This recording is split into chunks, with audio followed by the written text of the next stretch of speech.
cover also. And as told by the coordinator and also head of the department, the resource persons are really knowledgeable and resourceful. My only request to all the participants to make use of this FDP to the fullest. You got an opportunity to interact with the subject experts in various domains and topics of this interest. Please do interact, please do participate, be serious in attending all the sessions, because when you have made up your mind to enhance or strengthen your subject knowledge in this area, please do participate. So have takeaways from this FDP and feel happy. And again, you reproduce or reflect upon the learning happened over this FDP. And also, I request you to conduct similar FDPs at your institution for the betterment, for the benefit of all your faculty members at your own departments. Without taking much time, uh, have a fruitful outcome out of this FDP. As I said earlier, do participate actively. Don't miss any of the sessions and any of the inputs for improving the quality of conduction of this FDP. You are most welcome. And also, I would like to thank all the organizing committee members, organizers, especially the Madam Shweta conducting doing comparing of this session, and all the other faculty members of CS department and the other heads of the departments of SJCAT. So thank you so much. You're doing a wonderful work of strengthening subject knowledge and also helping all the faculty members who are working in this area. Thank you so much once again. Have a fruitful outcome and stay blessed. Thank you, Jai Shri Gurudev. Thank you, sir. Your leadership and vision have always been a driving force behind the academic excellence and professional development. We are extremely grateful for your constant encouragement. A special welcome to you, sir. Yeah. Now, Thank you, madam. Thank you. Dr. Shriyari is also there. Sorry, not mentioned the Shriyari name. Yes, sir. Yes, Sir, sir. it's okay, sir. Shriyari is there, sir. Yeah, Shriyari, It's okay, sir. congratulations. So So thank you, sir. Thank you congratulations so to much. entire CS department for having submitted this proposal and got approved this. This is a pride moment for both the CS department as well as SJCAT. So keep Yes, doing sir. such good things, keep So rocking, thank keep submitting proposals. So keep strengthening yes, sir. your resume. Thank you all. Thank you all. Jai Shri Gurudev. Thank Yeah. you, Thank sir. you so much. Thank you. One second. One second. I would like to welcome all the HODs of various departments of SJCIT for this FDP inaugural Yeah. session. And we have invited all the HODs also who have joined the meeting. Yeah. Thanks for attending this inaugural session and witnessing the session also. Once again, I welcome all the HODs to this inaugural session. Yes. Yes. Yes. Please proceed. Yeah. I would like to share some information about our college. Sri Jagadguru Chandrasekharanatha Swamiji Institute of Technology, known to be SJCIT, is a premier institute established in 1986 by Sri Adichunchanagiri Shikshana Trust, founded in 1974 by the Divine Soul Jagadguru Padma Bhushana Sri Dr. Balagangadharanatha Mahaswamiji. The trust is under the astute visionary and spiritual guidance of Parmapujya Jagadguru Sri Dr. Nirmalandanatha Mahaswamiji. SJCET is one of the renowned technical institutions providing quality education in Karnataka. The college campus is spread over 64 acres of lush green environment and is located near Mudenahalli, the birthplace of the architect of modern India, Bharat Ratna Sri M. Vishweshwaraya. The college is situated on Bengaluru-Bellary National Highway, about 50 kilometers from Bengaluru and 20 kilometers from Kempegowda International Airport. The institution is aggregated by NAC with A plus grade and offers 10 UG courses and 5 PG courses in engineering and MBA along with 9 BTU recognized R&D centers. The institute has an excellent track record of results with university ranks and placements in past years. Along with academics, the students also participate and excel in extracurricular and co-curricular activities through active cultural, sports, and social groups. Our goal is to mold students into highly skilled technical and management professionals with a wide range of analytical, strategic, and leadership capabilities to meet global challenges. Vision of SDCIT is preparing competent engineering and management professionals to serve the society. Mission of SDCIT is providing students with a sound knowledge in fundamentals of their branch of study, promoting excellence in teaching, training, research, and consultancy, exposing students to emerging frontiers in various domains, enabling continuous learning, developing entrepreneurial acumen to venture into innovative areas, imparting values based professional education with a sense of social responsibility. So, as we close with the inaugural session, let me provide you overview of 6-day online FTP. Today's session will begin from 6:30 to 8 p.m., the session 1, followed by session 2 from 8 p.m. to 9:30 p.m. For the next 4 days, the session will begin from 6 p.m. to 7:30 p.m. and the next half from 7:30 p.m. to 9 p.m. The last sixth day, we have 3 sessions. It begins 2 to 3 p.m. followed by 3:30 to 5 p.m. and 5 to 6:30. Followed by we'll be having online test and feedback session.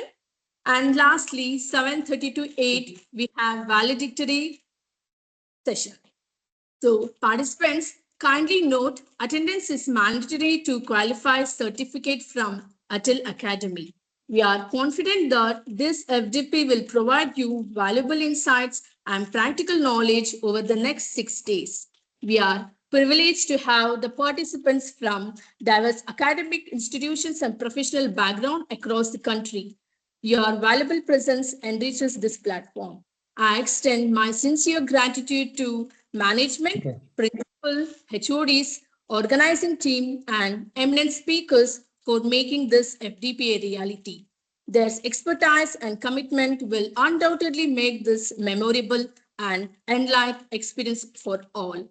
Thank you for joining us, and we look forward to seeing you in these sessions. Thank you.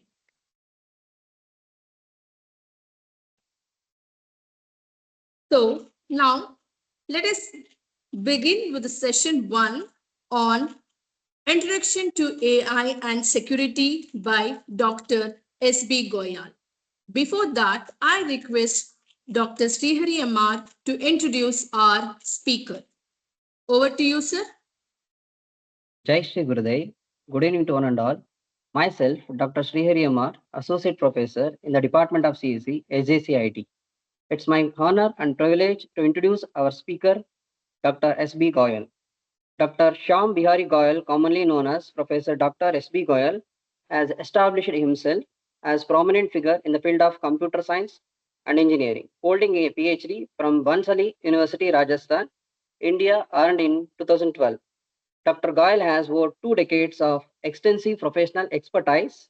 His expertise spans across various academic and administrative roles, significantly contributing to integrating industry revolution 4.0 technologies such as big data, data science, artificial intelligence, blockchain, and cloud computing into curriculum of Malaysian universities. As pioneer in his, Dr. Goyal has actively engaged in speaking at prestigious events including Bloconim 2019 and World AI 2021. He frequently participates as panelist on industry revolution 4.0 technologies at academic and industry forums. His editorial contribution are noteworthy, serving as reviewer, guest editor, editor for numerous international journals, and Scoopus indexed books published by IEEE, InterScience, IGA Global, and Springer. An IEEE senior member since 2013. Dr. Goyal research interests are divides are cutting edge, encompassing cybersecurity, the Internet of Things, and data mining. He holds 12 international patents, copyrights from Australia, Japan, Germany, Canada, India, with his scholarly work being widely recognized in Scopus SCI journals, and conference. Currently, Sir is the Director of Faculty of Information Technology at City Center, Malaysia.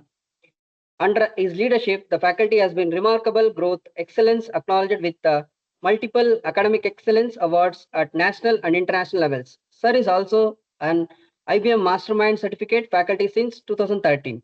His research focus includes artificial intelligence, machine learning, blockchain, metaverse, quantum computing, and data science. Sir is having an impressive record of publications and patents with the 90 SCI, Scopus, Web of Science indexed journals, 41 indexed books chapters, Scopus indexed books, overall 321 total publications. He has successfully introduced skills such as big data, cloud computing, data science, blockchain, Google Flutter, DevOps, and cybersecurity into existing programs, significantly enriching the curriculum. Sir is committed to creating a dynamic and forward-thinking educational environment that exceeds global standards, preparing students to become leaders in their respective fields. Thank you, sir. Now, I request you to take over the session, sir. Thank you. Jai Shri Gurudev. Jai Shri Gurudev. Is it audible? Yes, sir. Thanks, Dr. Sri Hari. Welcome to all Thank you, sir. participants. Welcome to all participants under the Faculty Development Program on AI and Security, Current Trends and Future Research. This is AICT sponsored program and organized by Department of Computer Science, SJCIT. And special thanks for the leadership, Professor Dr. Raju, organizing chair is Dr. Manjunathan, financier Dr. Suresha, and coordinator Dr. Sri Hari, co-coordinator Professor Aji, and organizing committee Professor Sweta, Professor Rashmi, and Professor Kiran, and Professor Gayatri. And special congratulations to the entire team of SJIT got the approval from the AICT. And this special thanks to all participants to showing the marvelous interest. Around 400 registrations is a amazing response. So let's start the session for today. Thanks to all organizer to giving me an opportunity to share my experience and thought on this. So as you can see it, this day one session is introduction to AI and security aspect is there, where we are talking about something is related to AI and security. AI is moving too fast.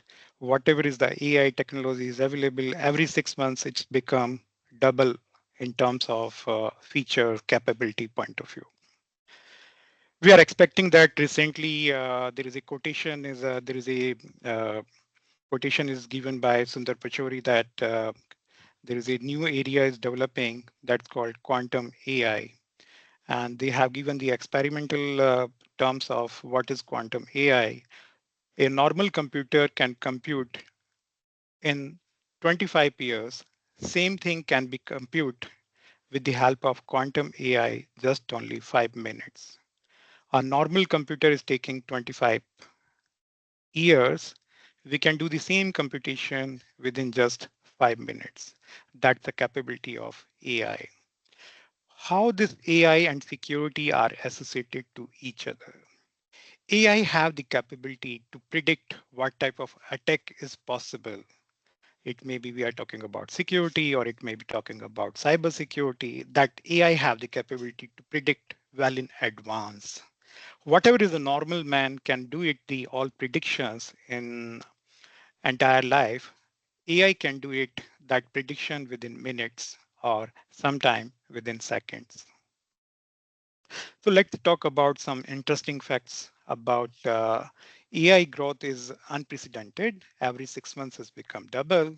And something is AI learn faster than humans is there. Whatever you are giving the training to your ChatGPT, your ChatGPT result is different, and ChatGPT result is different for me. Why it is happening? Because whatever you are using, whatever your writing style, whatever your query style is there, then that means we are training over ChatGPT model is this. So corresponding, that is a normal man can learn in entire life. ChatGPT can learn within a seconds is there. AI predicts cyber threats, rise of AI-driven cyber crimes is there. Almost 80% attacks can be do it easily handled by the AI. AI security growing industry is there. By 2030, lots of AI projects will come. And AI versus automation misconceptions is there. Not every smart is AI. There is a misconception is there. Every type of smart devices that is considered AI, that is misconception. AI in everyday life, Google Maps, spam filter, virtual assistants, all these real life examples of AI. Ethical challenges, can protect the or exploit the data is there. So that's why there is a new area is emerging that is called responsible AI. Human AI collaborations, there is a Dubai airport have introduced the concept of using the robotic technology. They have introduced the concept of immigration clearance 100% man-free.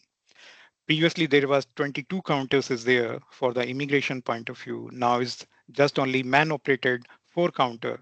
All remaining counter, they have installed the robotics. So that's a power is coming, human AI collaboration, the AI arms race in the security is there. So future of cybersecurity we see in the ongoing technological race between AI defenses and AI-driven attacks is there.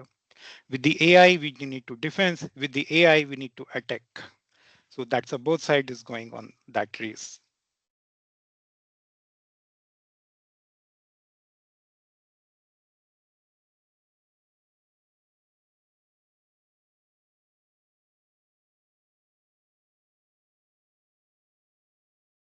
So what is the objective of this session is there? We need to work out the foundational concept of AI and security aspects, exploring the intersection of AI and cybersecurity, and discuss ethical, practical challenges, and highlight the research teaching opportunities in the field.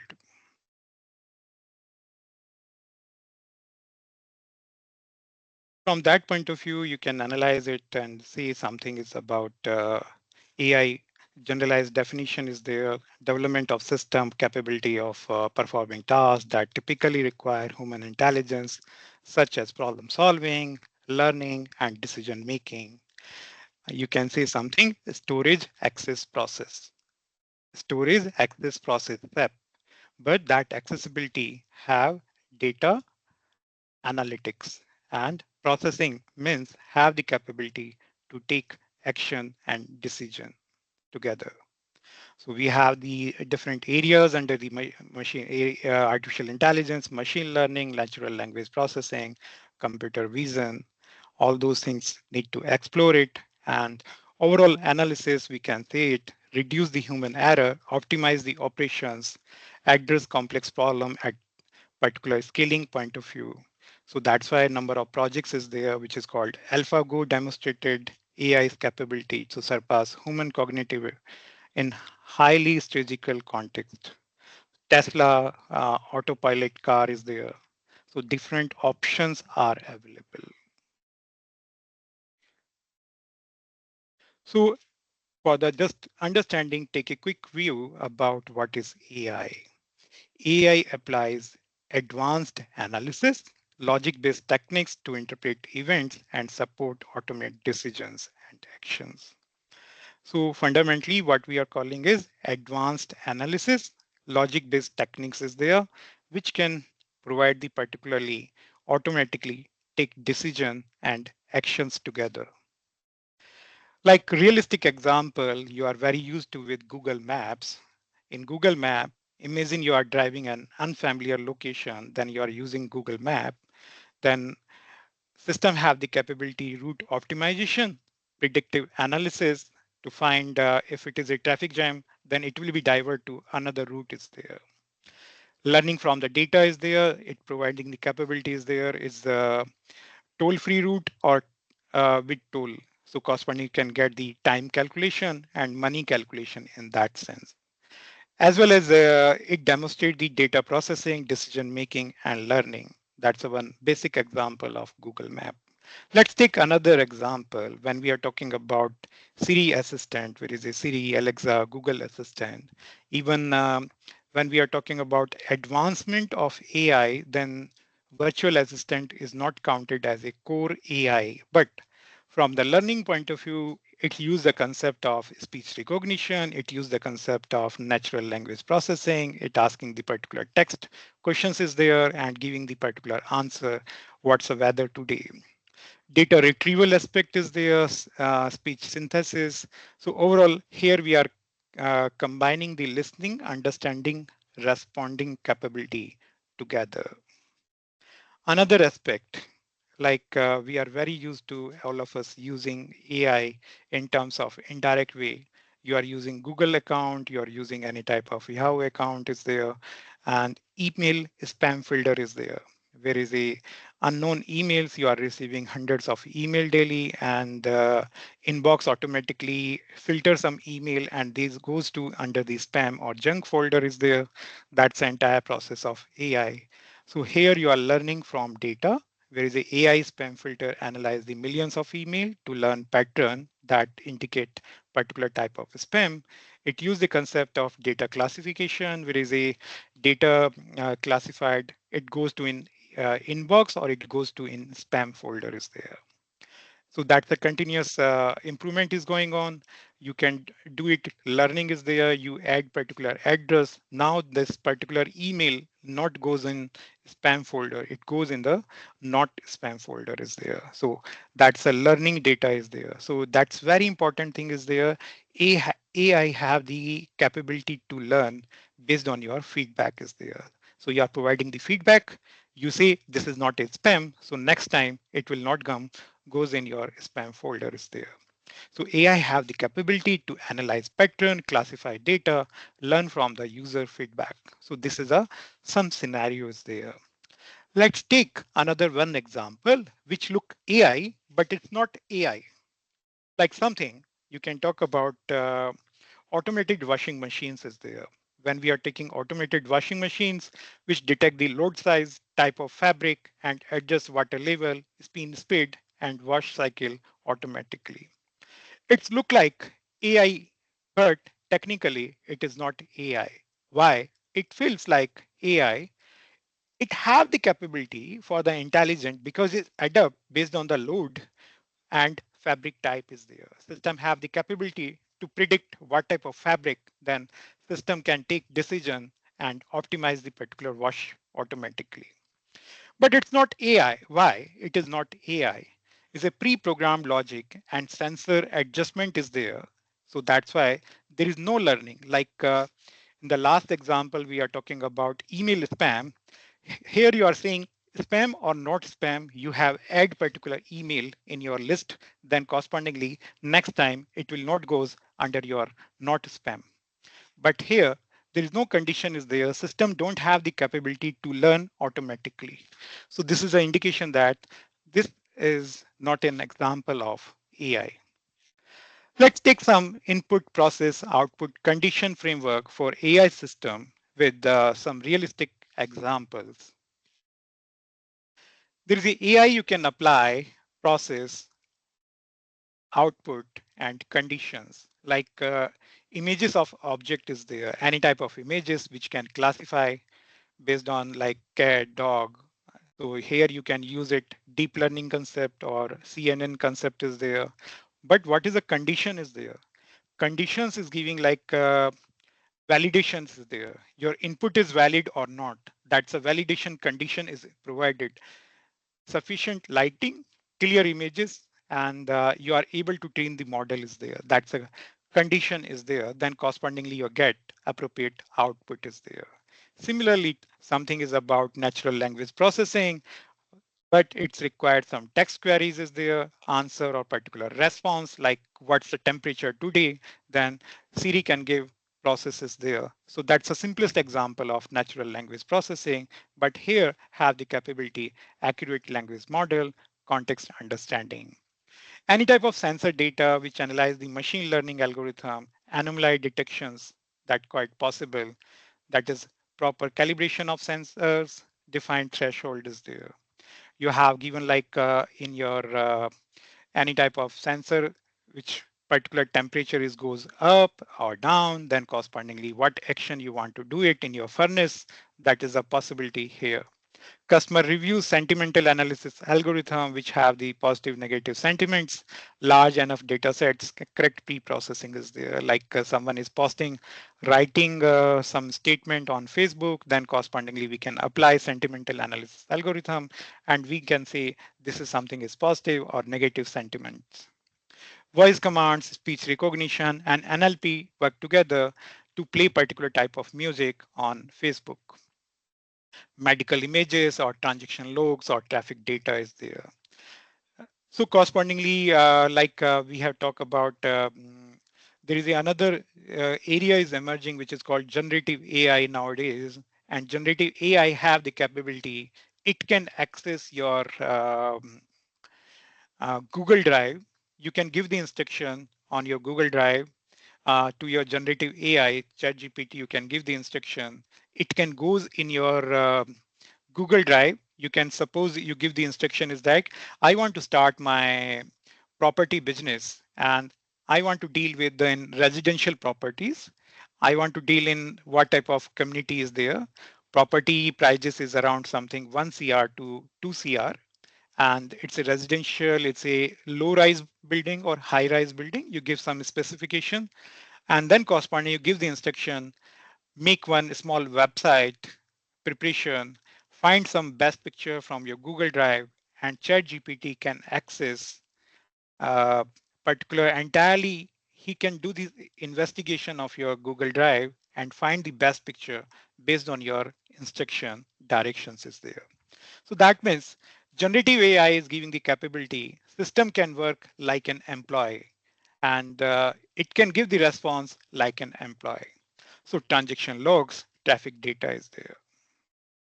Overall, you can analyze about AI techniques framework.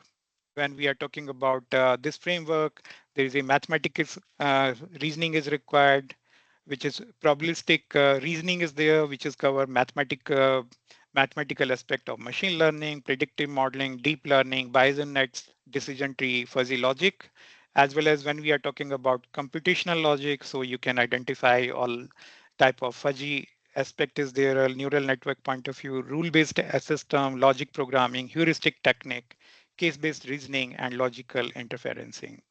Similarly, computer point of view, always we focus on the optimization technique. That is the evergreen problem in computer science.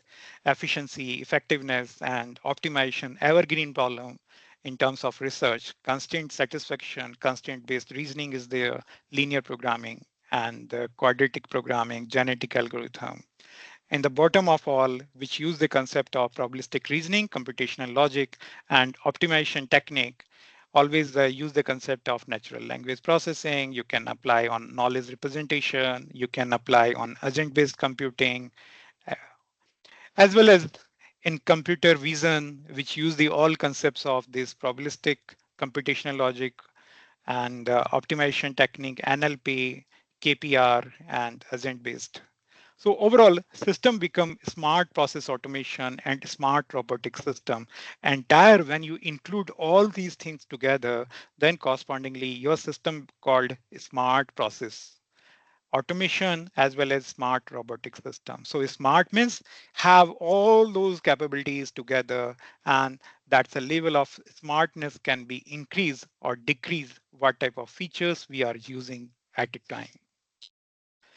There is a something we call large language model fit in an AI landscape. So LLM chatbot, which is called generative AI, that can learn from a representation of artifacts from data and model, which use it generative new artifacts that relate to the original ones. So whatever your writing style, whatever your query style, if you are doing some error in your writing, you are doing some error in your speaking, generative AI can learn from your writing style. So that's why always is there. Uh, your chat GPT is giving different result. My chat GPT is giving different results. It depends on what type of style I am using. It depends on what type of how much we are using, how much we are learning.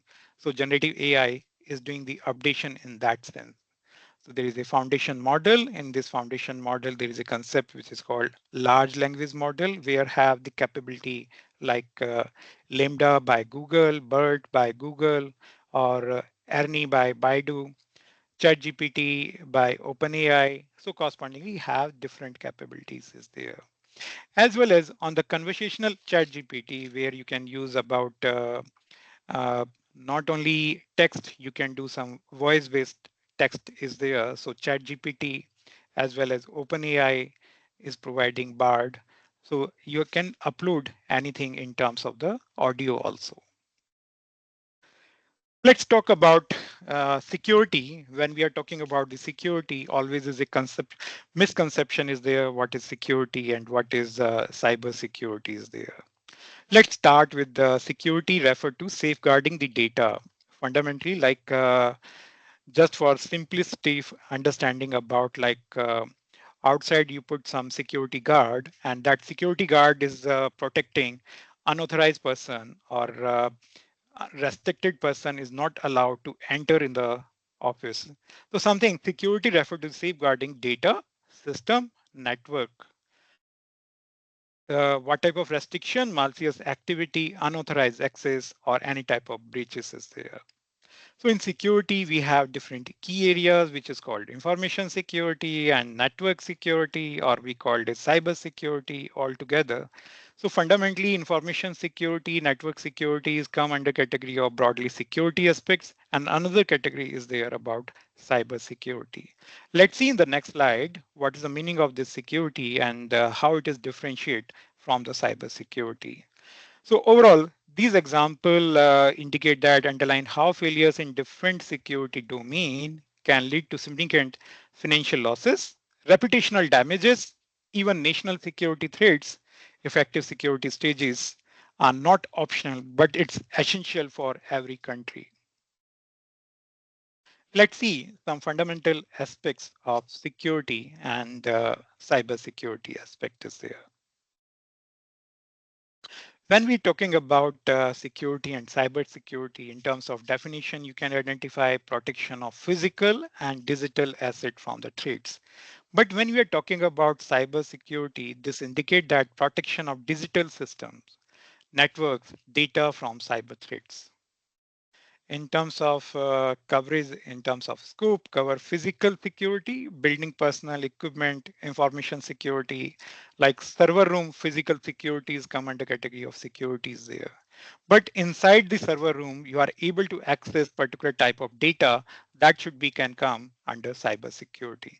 So focus primarily on the IT infrastructure, network, and software and data, and what type of threats is there which we can protect in the using AI in security, using AI in cybersecurity is there. So physical theft, vandalism, or natural disasters. But cybersecurity have the concept is hacking, malware, phishing, DDoS attacks. So here you can use different type of technique is there, which is called surveillance camera, CCTV camera, you can install it, biometric access control, physical barriers you can install, face recognition system you can install under the security. So you are able to apply particular technique and tools. Another side, when we are talking about cyber security, you can protect your system using the firewall, antivirus system, encryption, intrusion detection system point of view. So this physical premises, asset, employees, facilities, that's a thing is arising, and you need to compliance some regulatory bodies like OSHA, building codes is there, which is assure that your systems must be using the concept of cameras, biometric, face recognition system, cybersecurity specific, NIST, ISO, or GDPR. So these ensure that you are using the proper thing is there in your system, like particular infrastructure, networking software, and data system is installed. So stakeholder, you can identify facility manager, security personnel, and corporate leadership in terms of security. But in terms of cyber security, there is a requirement is there, which is called IT security team, ethical hackers, network administrators. So this is a time is there, we can enhance both security and cyber security by offering automation, improved threat detection, and predictive capabilities. What we are doing? We are doing the automation is there. So automatically security is enhanced. Like unwanted person is entered, you have installed the camera, unwanted event is happening, immediately notification is going on, or immediately particular building shutter should be shut down. So that is the automation is coming. Improved threat detection is there. So predictive capabilities is there. Even someone have not apply the cyber attack, but system is giving the capabilities there. System can predict, oh, someone is trying to enter in the system and doing some unauthorized event. So immediately you are getting the notification. So before allowing, like your Gmail, you're getting the notification on your mobile. Once you click allow, yes, you have done the login, then only someone can log in it on the system is this. So that's a predictive capabilities are providing. In terms of integration, where we can enhance the bot security, cyber security in terms of automation, improve threat detection. Let's see how to integrate security, cyber security, and AI together. In terms of definition, we can say it physical asset, people, infrastructure, or we can say something is about cyber security, digital assets. So here you can integrate and provide advanced surveillance system and monitoring solutions. So in this way, you are able to integrate AI in security or cyber security together. Similarly, in threats address is there, how you can apply the threats. So AI can predict and prevent threats by analyzing the particular type of pattern is there. So you can identify if you are reporting every day to the office 10 o'clock and suddenly you are reporting 8 o'clock in the morning, then correspondingly, immediately you get some notification that something is weird. Every day you are leaving your office 5 o'clock, but one day you are leaving your office in the night 10 o'clock. So correspondingly, unweird operation is there. Immediately you get the notification, and whatever action we have connected, it may be automatically from the all four sides, maybe shutter should be shut down. So you are able to control entire thing is there. So in the terms of surveillance systems, CCTV, biometric, or traffic monitoring, AI enhance the image recognition and behavioral analysis. You can do the behavior analysis of the employees, behavior analysis of your event. Access control capability when we are talking about under security, RFID devices, biometric devices, smart locks, multi-factor authentication, firewall under your cybersecurity. So AI can enhance the decision making in access control systems is there. So this is an indication that we are able to integrate AI in multiple aspects of security and cybersecurity. So AI integrate cybersecurity to enhance detection, prevention, and response. If we're talking about AI, which is a major interest in this FDP about cybersecurity, so to enhance the detection, prevention, response, DPR. This is called DPR in your cybersecurity. So detection, prevention, response, DPR to cyber threats. So when we're talking about that means AI for security or security for AI, both side is applicable. AI for security and security for AI. This is very interesting part is there. AI for security, that means threat detection. IBM's QRadar advisor with Watson uses AI to analyze vast amount of security data, identify threats, and recommend countermeasure in real life. Here is focus is about AI is focusing about security in terms of deep behavior analysis, where is a Darktrace and AI-driven platform identifies unusual user or system behavior to flag potential inside threats or malware based on the whatever who is the log file. That log file is identified and log file basis, timing basis, time stamping log file and with time stamping identify particular behavior and what type of activity, and immediately system is taking the action. When we are talking about other side, security for AI, this is a adversarial attack. It happened on Google TensorFlow model, has been targeted by adversarial example, where is a slightly altered images that cause misclassifications, emphasizes the need for robust defenses. So that is handled by data integrity, where is a secured ring AI model used in financial system. So like this SAP system is using the concept of this data integrity, like JP Morgan against manipulated training data is critical to ensure accurate predictions is there. So correspondingly, overall, when we are talking about AI for security or security for AI, you can do it appropriate analysis. So that's why AI enhances security by automating and strengthening detection AI system themselves, becoming new attack surface and requiring a dual focus, leveraging for AI for security as well as securing AI. So that's why we are able to apply DPR, detection, prevention, response to your cyber threats. So case study of IBM point of view can be analyzed. There is a QRadar advisor with Watson. So there is a, what is this behind the story is there about IBM QRadar. There's a case study is indicating something is about overview, where is a in terms of QRadar advisor with Watson integrate AI with threat detection to analyze massive volume of security data, leveraging Watson's natural language processing and machine learning capabilities. With deep learning features should be applied in your security. Fundamentally, how it principally it's work, like we have discussed, there is a log file, there is a time stamping, network traffic, and endpoint activities should be correlated together based on his history. So that's why these points are indicating how it works. This is previous point, this is next point, this is next point, this is next point. If it is some alignment is coming, then okay. If disalignment is there, then correspondingly immediately you need to take some action immediately.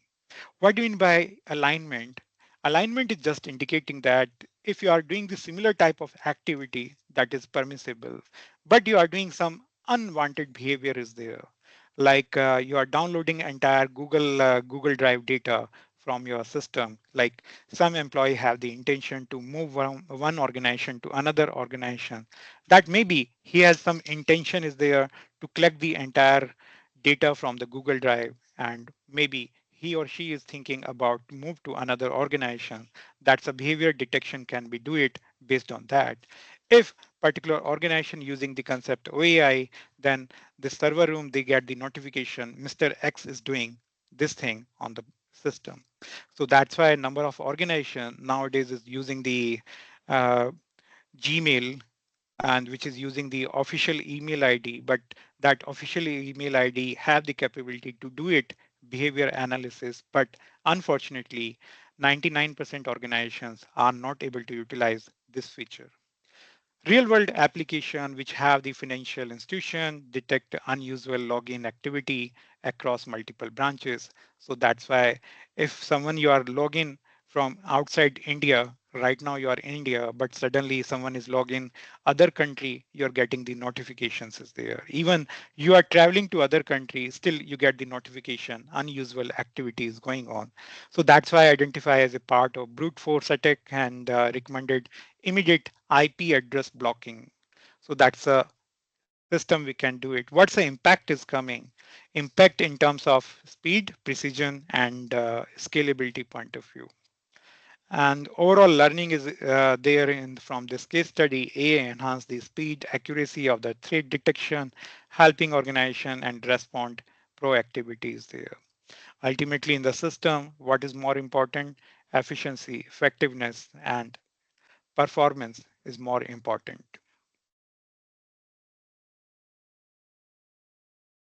So another case study we can consider is about dark trace AI driven behavior analysis for threat detection. When we are talking about dark trace is an AI powered cybersecurity platform that use machine learning to analyze user and system behavior. So this is a platform is available dark trace. If you want to focus on AI driven behavior analysis, you can download dark trace. It is a very easy to use and it's open source available for the basic feature point of view. you apply in your organization, then it builds a dynamic pattern of life for network and devices to identify anomalous identification. Even with Darktrace, you can monitor someone is using, like, if it is a network printer is available, that network printer you want to analyze, someone is using giving the 1000 pages print, that can be tracked out using this Darktrace, or whatever limit you need to set. If someone is taking, suppose, more than 100 pages particular day, or 1000 pages particular page, you need to set particular limit, then immediately you get the some notifications. So how it works, it do the behavioral analysis, it apply on anomaly detection, real-time responses is there. So behavior baseline continuously learn from what normal behavior look like for the user, devices, or system. If you are using some additional accessibility of particular type of data, particular type of resources, then you get some notifications about that thing.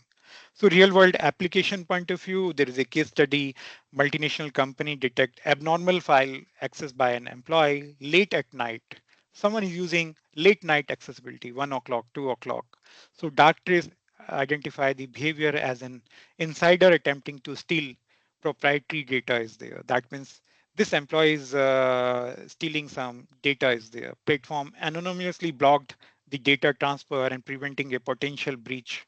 Immediately system take auto action, and it will be blocked automatically, and it will not allow to download at particular moment until unless if you are want to do it this type of operation, then you need to inform to your administrator, I want to use some data accessibility today night, so he can give the setting and allow to you. You can use late night data is there, but unusual without any information you are doing, system don't allow. That point of view, this Darktrace play one important role. There is another thing is there where we called it something is about adversarial attack on TensorFlow. If someone using about TensorFlow, which is a Google TensorFlow is available for business analytics point of view. So that data capability about business analytics is providing exploit vulnerability in AI model by introducing subtle and often like particular type of input data. It may be images or audio that cause misclassifications. So this TensorFlow business analytics tool, a leading open source AI framework which has the capability target for such attacks, highlight the challenges in AI model robustness. So how it will be worked, this tool is there, TensorFlow. Attackers add carefully crafted noise to an image and making it visually unchanged to humans, but causing the AI model to misidentify it. Like image of panda, there is a panda is a another tool is there in the your Python. So was subtly modified to appear as a given as a TensorFlow model, and despite remaining visually identified to the human eye is there. So real world implications are coming in terms of security risk, in terms of trust erosion. So overall impact is coming when we are talking about TensorFlow. Team responded by enhancing defenses, such as adding adversarial training models to improve the overall model robustness. And overall learning is coming this TensorFlow business intelligence tool. That means AI system are inherently vulnerability to adversarial attacks, emphasize the need for robust defensing during development. So overall, collaboration between academia and industry is essential to stay ahead of emerging threats is there. So that's why ongoing testing with the adversarial input should be an integral part of AI development lifecycle is there.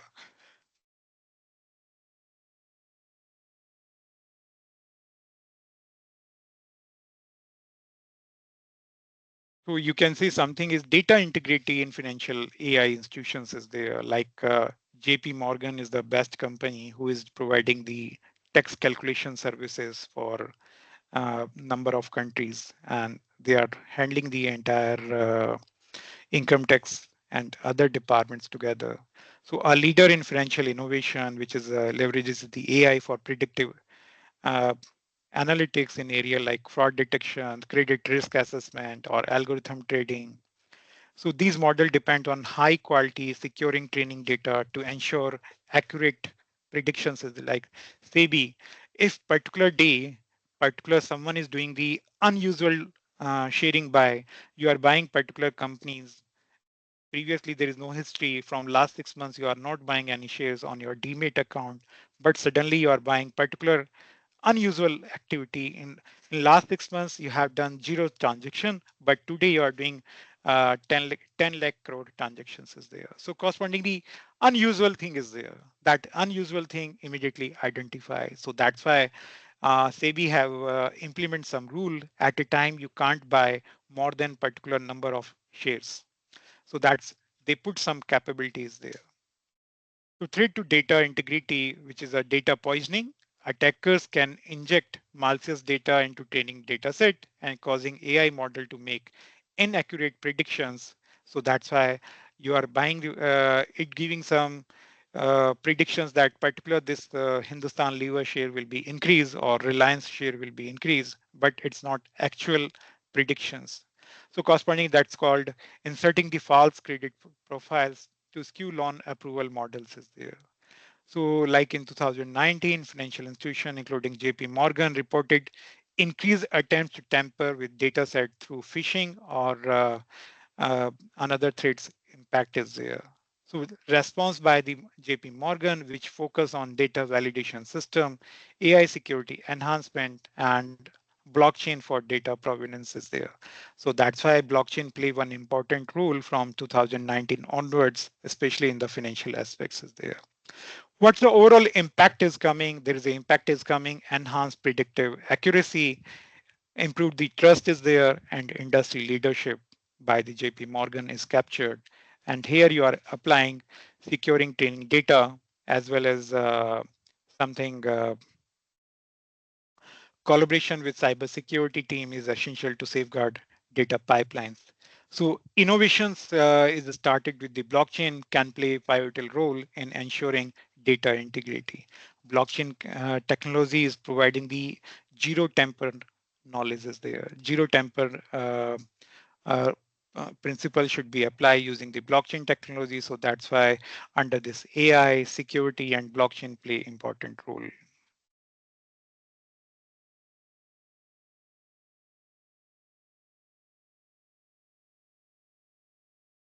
When we are talking about like technical principle of AI, how AI integrate with cybersecurity to enhance DPR, detection, prevention, response to cyber threats. Let's see, there are different type of principle can be used in different type of scenarios there. Like example, you can see collecting log data from firewalls or IDS, IPS, anomaly detection. So what is happening here? We are applying the rules about data collection and processing point of view.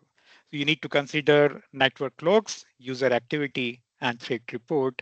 And as a process, you can do it about something is about data preprocessing, normalization, feature extraction, and final output is coming clean structured data which is ready for AI model is there. When you apply other side is ML machine learning algorithms, then corresponding take consider the realistic example where the training an AI model to detect phishing email based on email header and content basis. How it will be work? It take the input is about historical attack data, real-time threat data, and apply neural network decision tree support is there, and finally you get AI model capable of detecting cyber threats is there. Another AI principle, which is called threat intelligence integrations. So integrating AI with global threat intelligence platform, like there is a tool is there, which is called Virus Total. Virus Total for malware detections. If you are worried about more type of malware attacks in your system, then you need to install Virus Total. So this Virus Total take the input like threat feeds, cybersecurity report, malware signature, and it will be processed about correlation analysis of multiple intelligence sources. And finally, output is come, which is called enhanced security insights and risk assessment. Another principle which is about AI in terms of security is called anomaly detection. Here is a detecting the unusual login pattern indicating possible credentials compromises, which use as a input use it user behavior, log, network traffic patterns, and it do behavior analysis using clustering and statistical method. And finally, there is a notifications alerts on abnormal activity, particular respective predefined stakeholders. Another principle when we are talking about this input process output and realistic example, which is called automated response mechanism. So automated response mechanism automatically isolating an unaffected endpoint when malware is detected. It takes the input about detecting threats, incident reports, and automated in terms of predefined responses. And final output is come faster incident response, reduce manual efforts there. Similarly, there is another technical principle of AI, explainability and transparency, like providing explanation for why an AI system flagged a login attempt as suspicious. You are getting that something is try to access your account, try to access your cloud, try to access your devices is there. You are able to track anytime. How it will be work because it based on AI model decision, which is called feature importance scores, and it apply the different type of algorithm, which is called SHAP, SHAP, and LIME, and finally you are able to apply AI decisions is there. There is a specific type of learning is there, which is called adaptive learning principle of AI.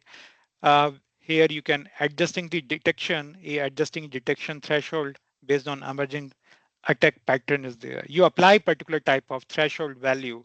If someone is crossing that threshold value, then only that the adaptive learning real-time threat data feedback from the security teams, and you get the continuous model retaining the new data is there. So you adapt to a new threats is there automatically. System is getting the capabilities there to learn the new threats is there based on the threshold. So real-time monitoring, uh, you are able to detect and responding to any type of DDoS attack in real life, where you can take particular network traffic analysis, endpoint activity logs, and continuous monitoring, anomaly detections. Here you can apply immediate alert and dashboards.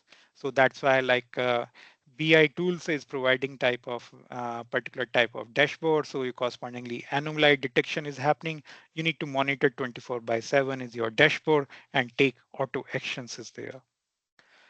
Another principle in terms of behavior analytics, when we are talking about behavior analytics, where is a respect to individual user is doing something is wrong, which is unusual activity he's doing. Spotting an employee downloading excessive sensitive data before leaving the company. So it take the input like user and entity logs and tracking and analyzing behavior pattern, and identification of inside threads is there, and user is blocked immediately. So here we are not only identifying, but system is taking the capabilities there, take auto action as per defined. So threat hunting, there is another thing is there is a using AI to identify dormant malware by correlating subtle anomalies over the time is there. This threat hunting and behavior analysis work together. So corresponding historical logs, threat indicators, proactive search for hidden threats, identification of undetected attacks is there. Like regularly you are logging between 10 to 5, but suddenly you are logging in the night, 2 o'clock. So correspondingly threat hunting is there. Data privacy and security aspects is there, where we can ensure AI-based security tools, which is must be follow the compliance of GDPR by allowing the P2 data is there. So user data, sensitive information, you apply anonymization, encryption, compliance check, and finally, you get the privacy complaint AI system. Another aspect is there, like in computing system, scalability is more important. If I am able to apply on 100 users, then same thing I can apply on 1000 users, or I can apply to 10,000 users. So scaling AI driven threat detection for a multinational corporation. So it's very important whenever the company want to do it some experiment, they take the some selected users or maybe one department, and they can apply same system for other departments is there. Why this always start with one department? Because machine learning capabilities, adaptive learning is there. You need to apply on particular set of users. Testing is easy. People are not disturb the entire organizations. You do all experiment on 5, 10, 20 peoples, and based on the organization size, you can apply the same capability to other users, other departments.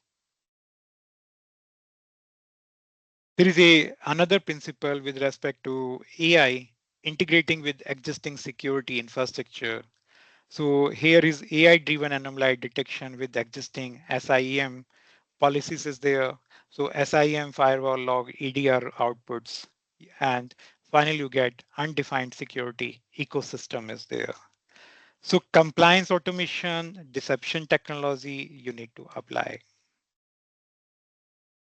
Similarly, there is a categories there which is called as about threat classifications.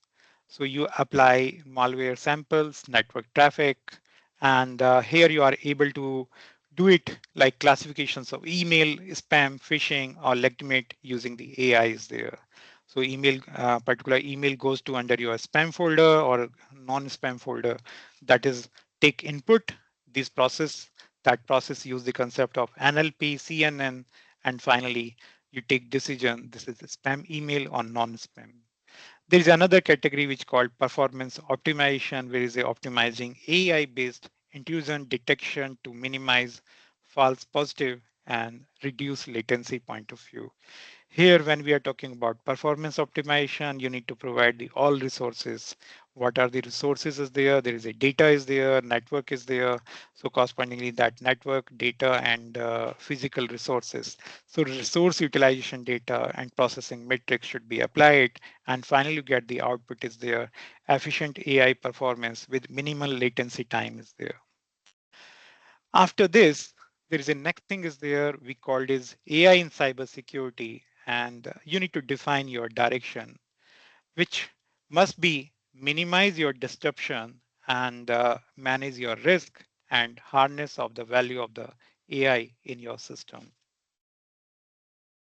When we are talking about this, that means we should be make balance between cyber security and generative AI.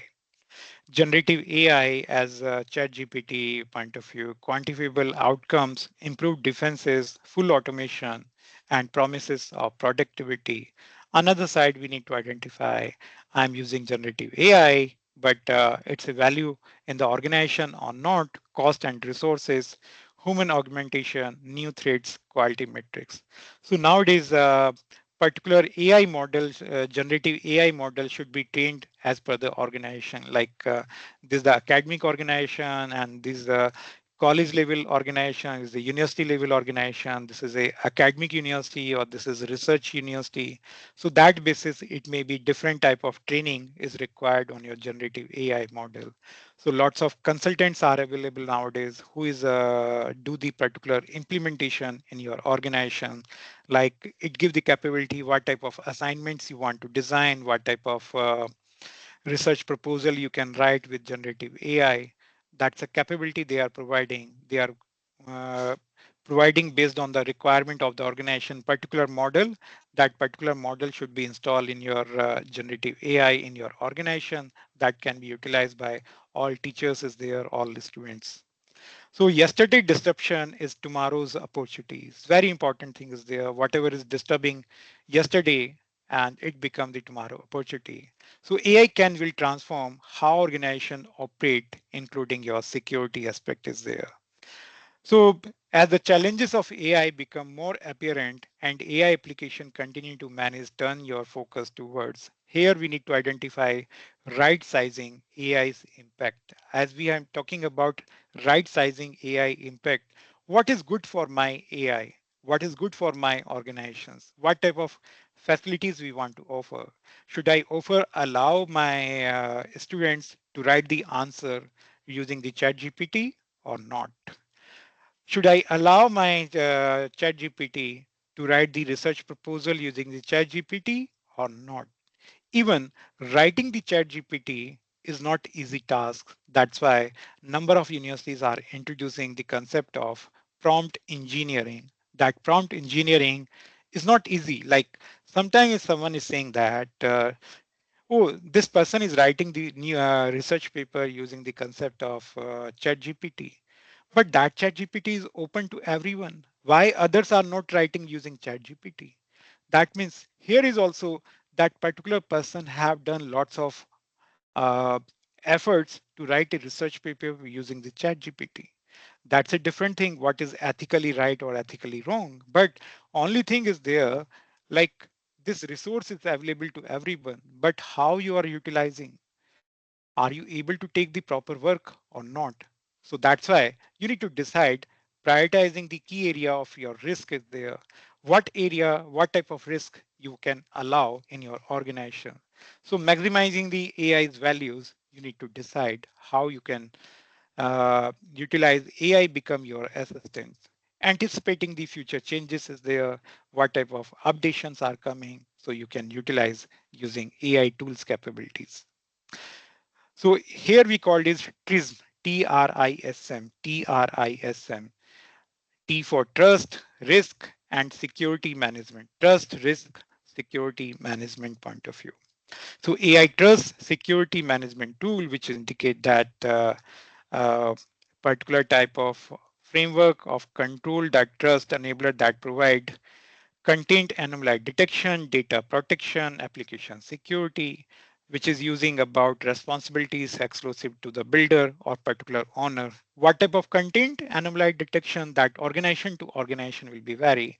So that's why explainability and transparency, that model should be different every organization. In terms of data protections, that should be model operations and adversarial resistance should be considered. So that's why AI system should be connect with AI TRISM. So AI system which giving the particular model, application, agents, and that is based on organizational governance is there. What is their privacy, fairness, bias control policies is there, measurement workflow policies should be defined under this organizational governance point of view. So organizational governance, then AI system, then third layer is come about AI TRISM technology, which cover automatically your AI as well as security aspects is there. So this diagram is indicating not only AI TRISM, but it's indicating organizational governance, AI system, and finally AI TRISM model is there. This broad three layer is required to cover the entire scenario. So here you are able to manage content anomaly detection. When we are talking about content anomaly detection, that means this is a part of this side is there. AI TRISM model. In terms of more depth analysis of AI TRISM model, we are talking about content anomaly detection, which have the capability unacceptable and malicious use is there inaccurate illegal copyright infringing and other damaging outputs is there. Data protection when we are talking about data leakage, compromised content and user data. So here you do it about privacy and data protections, regional regulatory compliance point of view when we are talking about application security, all type of hacking, all type of vector database attacks should be considered this application security. So in terms of overview of AI integration challenges in security and cybersecurity, along with well-defined examples and scenario, let's see what is all about these things. So when we are talking about integration stages play one important role like data quality and availability. This is one big challenge on AI model is there. So like AI model requires high quality comprehensive data to function effectively. How much high quality comprehensive data? How your data density is high, data validity is high, then corresponding you get the good results. Like financial institution collect firewall logs and user activity data to detect unauthorized access attempts, but incomplete data cause false alarms. So your partial data you have collected or very less number of user data is available or partial data is just only captured. So correspondingly, you are not able to get the proper clearance. Something is about false positive and negatives is not fully positive, not fully negatives, but even it's giving the example like e-commerce platform, any type of Amazon or another website is providing like AI system incorrectly, flex legitimate users as bots, leading to blocked transactions is there. So something this automatically going using the robotics, you are doing this some automatically transactions. So AI can generate too many false alerts or miss actual threats. For that point of view, there is an impact is coming in terms of security team maybe become overwhelmed or complacent. There is a challenge is coming. AI is generating the false indications. AI is not properly giving the 100% accuracy at this moment. So that's why fine-tuned model with better training data and threshold is required. That threshold play one important role. If you cross that threshold, only these alarms will be activated, otherwise not. So model explainability and transparency should be aligned. So that's why government agency cannot rely on AI generated threat report due to lack of transparency in AI decisions. So that's why sometimes it happen. If you're writing some document using the chat GPT and you want to check AI plague, then correspondingly different tools are giving different type of equations. So that's why there is a contradiction is coming. Some journal, when you are submitting the paper, some journal are very particular about AI plague detection. Some journal are not worry about AI plague detections because that report is not trusty. So that's why I use explainable AI techniques such as sharply additive explanation, SHAP, or local interpretable model agnostic explanation, which is called LIME. So lack of trust in AI driven security decisions. So that overall scenario is not matured at this moment. Another challenge is coming when we are talking about AI in terms of security domain. Adversarial effect is coming. This indication is coming that cyber criminal use manipulated data intrusion detection system. And here attackers can manipulate AI model with the poisoned or deceptive data inputs is there. So here implement adversarial training and robust validations. So here is issue is coming continuously in this slide. We are just observing for the data validation is playing one important role. Data threshold play one important role to apply any type of challenges.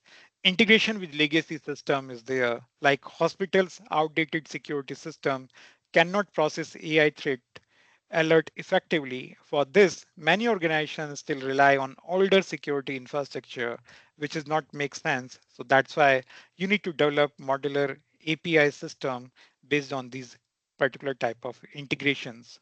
That integration play one important role. So whatever you are using different type of security model, different type of security mechanisms, stages, all should be integrated together and that should be applicable on your API.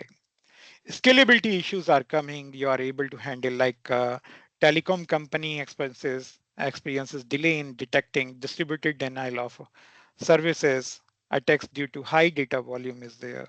They are not able to take immediate decision. So that's why AI model need to scale efficiently with growing security data models is there. That scalability is another challenge at this moment.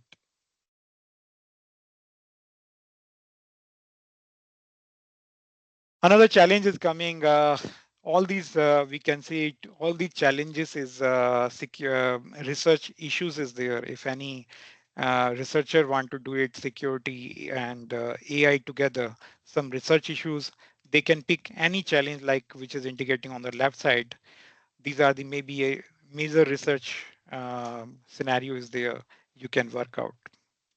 So these resources intensive processing, whereas the AI algorithm requires significant computational power and storage point of view. So like AI processing large volume of IoT data is there, but what is a large volume of data that will be changed scenario to scenario, volume to volume. And nowadays that petabyte, terabyte, we don't know what's a unit is more appropriate is there. Based on that unit, AI system is showing different type of results is there. If data size is too small, then system is not giving proper input is there. If system size is too big, then correspondingly system is facing some performance issues is there. So ethical and privacy concern is another challenge is there. So that's why we called it AI surveillance in smart cities. Raises public privacy concerns is there. For this, you need to apply GDPR, you need to apply California Consumer Privacy Act and ethical AI principles in your system. Another challenge is coming in your AI and security, which is called evolving cyber threats, like bank AI model struggling to detect newly emerging phishing techniques is there. So that's why you need to implement continuous learning, adaptive learning is there, and the federated learning model you need to apply. Another challenge is coming lack of skilled workforce. Manpower is not properly trained. Manpower is not able to utilize the resource functionality. So company lacks the AI trained cybersecurity analyst to interpret the alerts is there because it should be happen on frictions of second. That frictions of second, you are not getting the time to study. So you have the skill set is there where you are able to take quick decision. So possible mitigation strategy you can apply, invest in training and hiring the AI and cybersecurity experts together. Another challenge is there when we are talking about data privacy regulations. So like data privacy regulation, yeah, like your hospital data is accessible. So that's why implement the blockchain here. So your hospital data can't be accessed free of cost. High implementation cost is there. So small SME level, small business cannot afford AI-based threat detection. So solution of this, you need to find out ROI analysis before taking any decision. Based on the ROI, you are able to implement high implementation cost. There is a sometime bias in AI model, like AI wrongly flags certain geographical regions as high risk due to biased training data is there. Like AI system is showing that you are running some system on South Africa, African countries reason is there, but that is wrong thing is there. People are wrong interpreting. South African countries or detection is coming because there is a less training of the data is there. People are not well trained, so system don't have the pass record is there. But due to this pass record, if someone is using anything, then corresponding immediately flag is created. That flag is indicating that bias in AI model is this. So real-time processing challenges is there, like any algorithm which is providing the trading firm in your stock market or blockchain Bitcoin predictions is going on, like new coin is introduced, which is called name is Trump coin. So a stock trading firm suffers financial losses due to delayed AI-based fraud detection. This is very interesting. Coin is introduced by Trump, and in just only last 7 days is increased 13,000 times. Last 7 days is increased 13,000 times. So regulatory compliance is there, which is providing a financial organization struggling to align AI system with payment card. Industry data security standard should be applied. And that's play one important role. Your organization is using the standardization NIST or ISO 27001. There is another challenge which is coming about dependency on AI decisions is there. Sometimes we everything is depends on the machinery system. That is also wrong. You can't rely 100% on the AI. Or security team ignores suspicious activity because of AI did not flag it. So there is a something because AI is learning based on the experiences. So manual attention is also important thing is there. Machine is doing on task, but parallelly as a expert of the server room, expert of AI expert, you need to watch the entire system and try to detect something in your system. And cybersecurity talent shortage is there. Again, manpower or retail company cannot maintain its AI threat detection system due to staff shortage. So upskilling is one important part is there in your research. There's some tools are available which you can shape the future of cybersecurity by introducing smarter, more automated, adaptive defense mechanisms. These tools are expected in the year of 2025, 2027, and 2030. Let's see the one snapshot of these tools together, how to move forward. These tools are indicating a particular tool name, which is called AI-driven autonomous security platform. And it is expected in the year of, this is an upcoming trend. We can say the upcoming trend is there. We are expecting the market. AI-driven autonomous security, like you are driving the car is there, Google car. So corresponding platform that utilize AI to automatically detect, analyze, respond to cyber threats without human intervention. Whatever threat is there in your Google Drive, if any type of attack is there, then it will be divert the route is there about your Google map, automatically it will be divert and you will be reach at wrong place. It may be some robbers can be do the attack on you. So financial institution employ an AI driven platform that autonomously mitigates phishing attack by identifying and blocking malicious email in your real-time system is there. There is another tool we are expecting, which is called Predictive Threat Intelligence System by 2025, a powered system that analyzes vast data set to predict potential cyber threats before they materialize.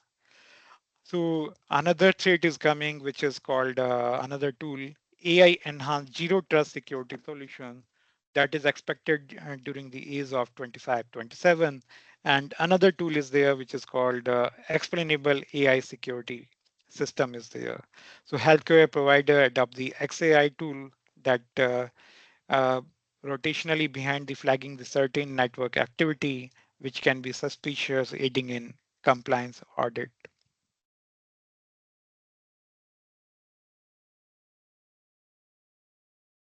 Another tool is there, which is called is AI-powered cloud security services, uh, which can be expecting in the year of 2025-26. Like we can use something is a technology company utilize AI-powered cloud security to monitor and protect its cloud infrastructure from unauthorized access and data breaches. So you can use the concept of AI powered cloud. Another tool is there, which is called AI-driven behavioral analytics tool is there. Your employees, how they are behaving, how they are, what type of activity, log, and the activity basis can be identify their behavior. So retail chain employees behavior analytic to identify unusual purchasing pattern that may significant fraudulent activities. So particular user is created login 6 months before, but he never purchased anything and he's purchasing some unusual activity.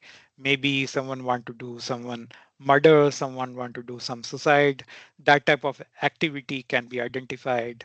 What is the combination of item you are purchasing? So correspondingly, AI-driven behavioral tool we are expecting by 2026.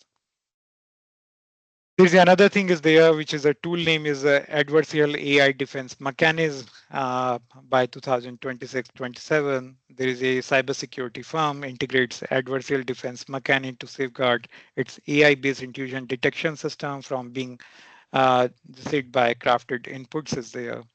So all these challenges which I am mentioning about the tool name, there is a mechanism is coming, approach is coming, algorithms are coming. So if you are looking immediate research area, it may be this tool expected year. You can choose the immediate research problem. You can do it at master level projects in these areas. So automated security operation centers, you can do it. Another tool is there, which is called AI-enabled deception technologies. By 2026, we are expecting like government agencies set up AI-generated honeypots mimicking critical infrastructure system to study and thwart cyber uh, attempts is there. So here is we are expecting that this tool can create realistic decoys and honeypots using AI to lure attack and gather intelligence on their method is there. Another thing is their AI-based IAM system can be expected by 2025-26. Here you can grant access privileges like we are giving the access right, what type of operation you can do it. that can be dynamically, you can control and you can continuously monitor it.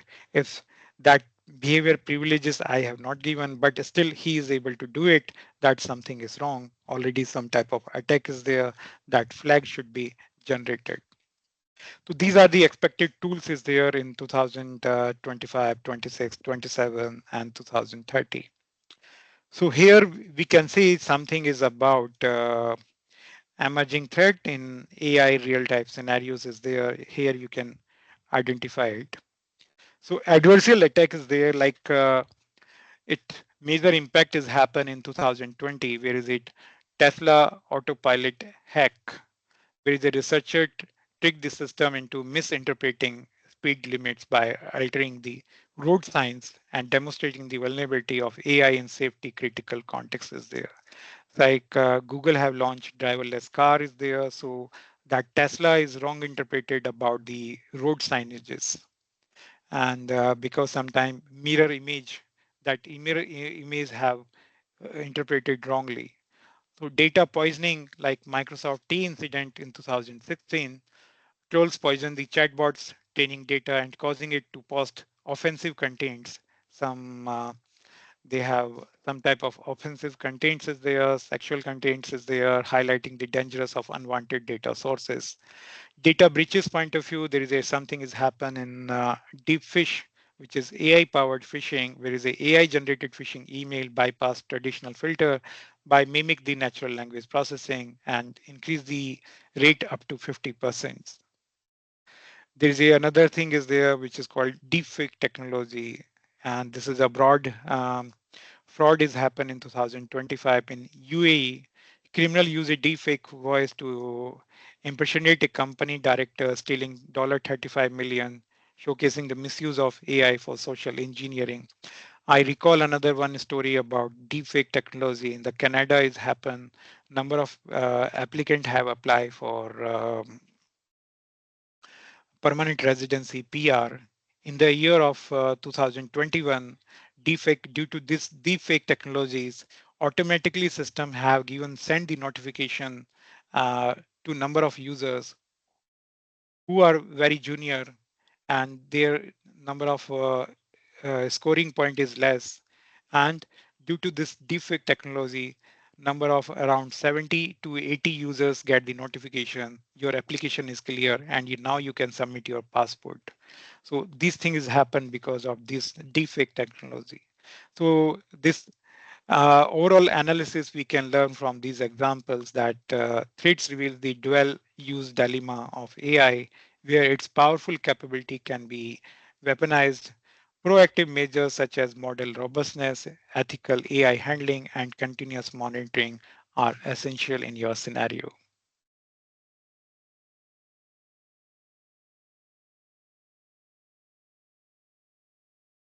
So this ethical challenges in AI and final security, you can do it about these things when we are talking about bias in AI decision making, privacy risk, accountability issues, and dual use dilemma, and particular type of analysis we can generate based on these scenarios. Due to time restrictions, I want to move forward.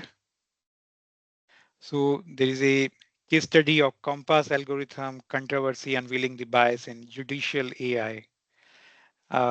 Number of companies, number of countries have, especially US, have introduced the AI-based law. So that's why a number of papers publishing apply AI in law. So Compass correctness, offender management profiling for alternative sanctions.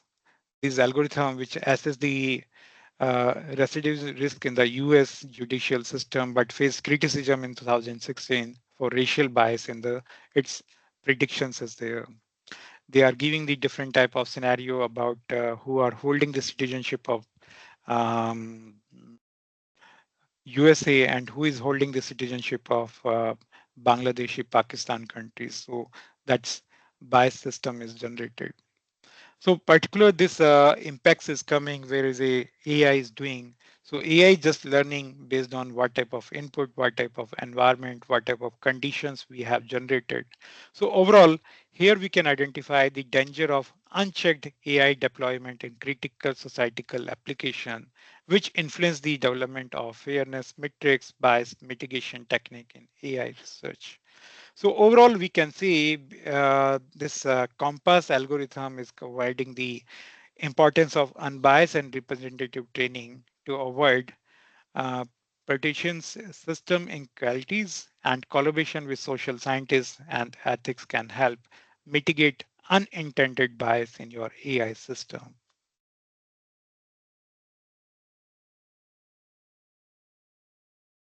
Here you can see another case study which is available about Facebook Cambridge Analytical scandal.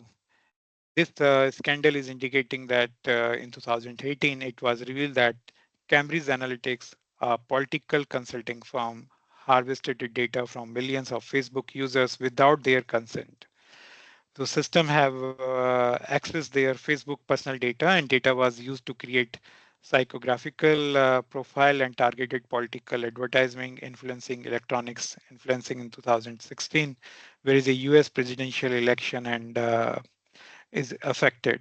So how it can happen? It's a happen because of Facebook, personal Facebook APIs you installed, and approximately 87 million users were affected with their data exploited to develop a AI-driven behavioral model for micro-targeted political thing is there. So overall impact is come with the Facebook leakage of this data is user privacy, regulatory changes, and financial consequences. So we learn the lesson from this case studies about transparency, consent, accountability is more important in your system rather than you are just developing one application.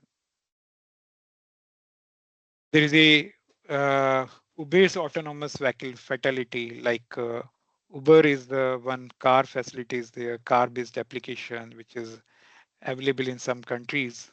Um, And so in March 2018, it happened that Uber self-driving car struck and killed a pedestrian in the Tempe, Arizona, and marking the first reorder fatality involving an autonomous vehicle.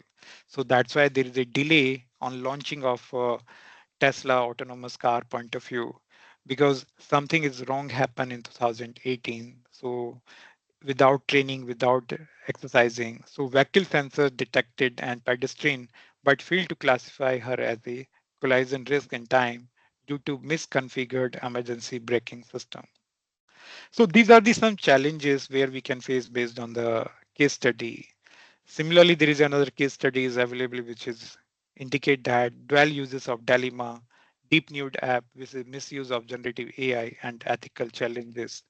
It is a recent cases happen is a recent cases happened in 2019 where is a deep nude app where is a chat gpt is not launched but chat gpt is available for the programmer which use the concept old name of chat gpt is called playground when using the concept of playground by the programmers that misuse of generative ai and ethical challenges have faced in 2019.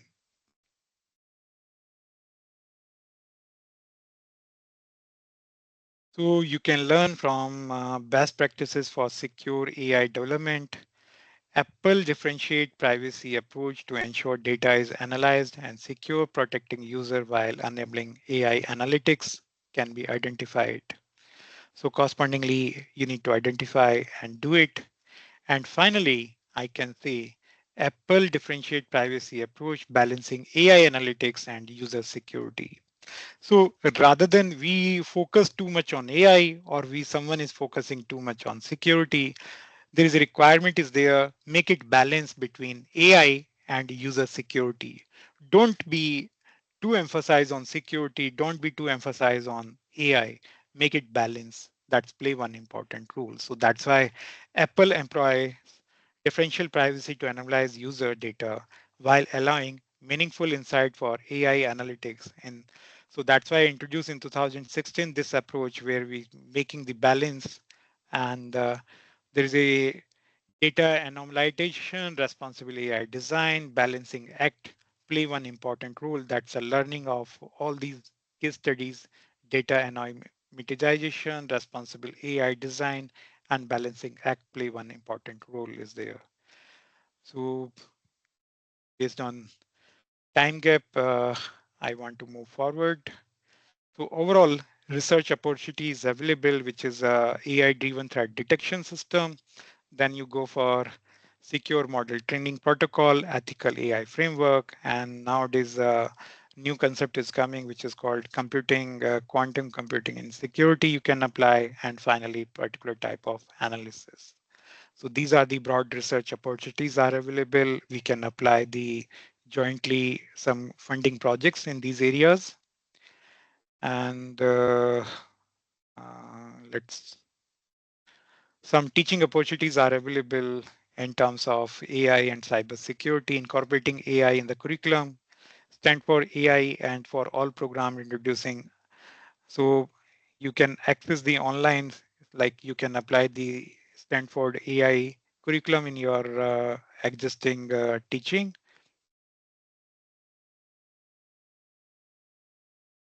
Case studies of teaching opportunities in AI stand for AI for all. You can Google it and find lots of opportunities are available where any teacher can teach to Stanford's AI. So these are some opportunities are available. I'm not giving more time because of limited time frame. Harvard's AI legal ethical course is there. And Carling and Malikan cybersecurity and AI lab. So there's a partnership opportunities are available. Any university colleges can do the partnership with the University of Oxford, DeepMind on AI safety. So finally, I can see this, my last slide about I'm open for any question answer session. I'm open for any type of collaboration, support, APC. I'm running some SCI special issues. If anybody have to contact me, we can do joint edited books, other things, PhD, thesis evaluations, other aspects is there. So overall, thanks for this opportunity to share my thoughts. Over to coordinators. Thank you, sir. On behalf of all the participants and organizing team, I would like to extend our heartfelt gratitude to you, sir, and for your valuable contribution today. Your insightful session has been incredibly enriching, and we are truly fortunate to have the opportunity to learn from your expertise. The knowledge you have shared will undoubtedly help us in our academic and professional journey. Thank you, sir. Thanks, Ms. Shweta, Dr. Shweta. Okay, dear participants, we'll share the feedback link after session 2. So you can just give your feedback after the session 2. Now, I would like to call upon Kiran Kumar in order to give a biography of our second session resource person, Mr. Kiran Kumar S. So, sir will be giving a presentation regarding advertisal attacks and defense. Over to you, Kiran, sir. Thank you, madam. Jai Shri Gurudev. Good evening, everyone. I, Kiran Kumar PN, Assistant Professor, Department of Computer Science and Engineering. It's my great honor and privilege to introduce today's session speaker, Mr. Kiran Kumar, sir. Sir is currently working as the Platform Integration and Validation Lead at Intel Technology India Private Limited, Bengaluru, with over 15 years of industry experience and more than 5 years in academics. He has worked as a software developer and project lead for Intel Generation 12 and 14 platforms, where he made significant contribution to the development of cutting-edge technology. Additionally, he has worked across multiple domains, including virtualization, graphics. Moreover, he has actively contributed to the Linux open source community, showcasing his commitment to the growth of open source software. We are truly fortunate to have you with us today, and we look forward to hear from you. Thank you, sir. Now I request you to take over the session, sir. Thank you. Jai Shri Gurudev. Thank you, sir. Thank you. Jai Shri Gurudev.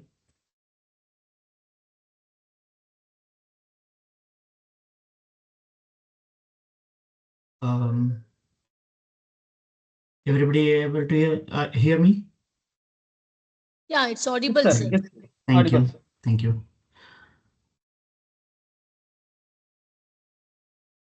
Okay, let me share my screen.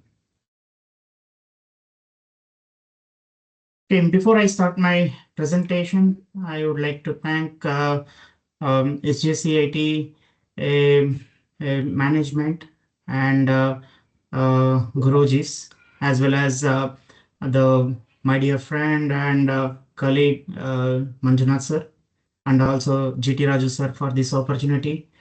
I am humble to be here, and I'm proud to be here. Today I'll be talking about adversarial attacks and defenses. Before going to this, I would like to give some basics of this AI. And Goel sir has given very good introduction to the AI, where exactly we are trending, what are the new tools, all the basic introduction he has given very well. Thank you, Goel sir, for setting up the stage. And I would like to uh, talk about the practical things, or the industry, what we are running, and how this is being achieved at the implementation level, not only at the software level, even at the silicon level. So how this AI being adjusted to support from the silicon perspective or the processor level, how it is going to help us to uh, provide this AI to the end users. Okay. So before going to this, I just want to briefly explain what I have done as part of the AI, and in the current my role, I'm the platform integration and validation lead for the upcoming technology silicon processors. So I'm the gatekeeper for the processor to be out to the customers. So we validated the system level with the different combinations of the systems, including AI. Also, we have started coverage, and out of this, so what kind of user scenarios, what kind of applications, tools being supported, and the silicon level, how it is being attached to the process of AI, all these things we are doing. So it's a fortunate that I'm invited for the same topic to talk about. Thank you. Thanks everyone, sir. Okay, agenda for this today's topic, AI basics, and I'll go on the adversarial attacks, then defenses, and one or more practical examples. Let's take, and we'll talk about all these, how it is being correlated to our day-to-day life, and how we are going to achieve the AIs, where we can implement our AI technology, and so what are the advantages, disadvantages, topics we'll talk about it. And coming to the AI basics, so we know artificial intelligence is a booming technology for now.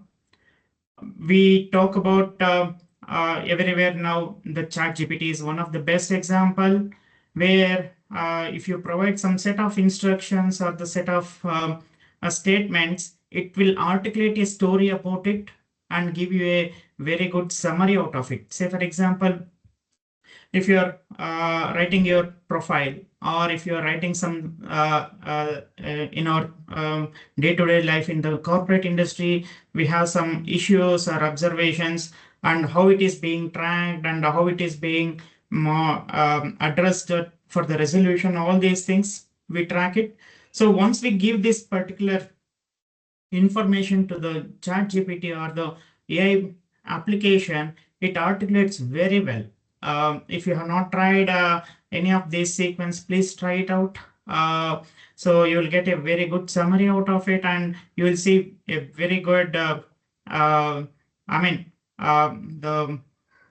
example of utilization of this AI. But when we talk about AI, artificial intelligence, it is based on the deep learning, machine learning.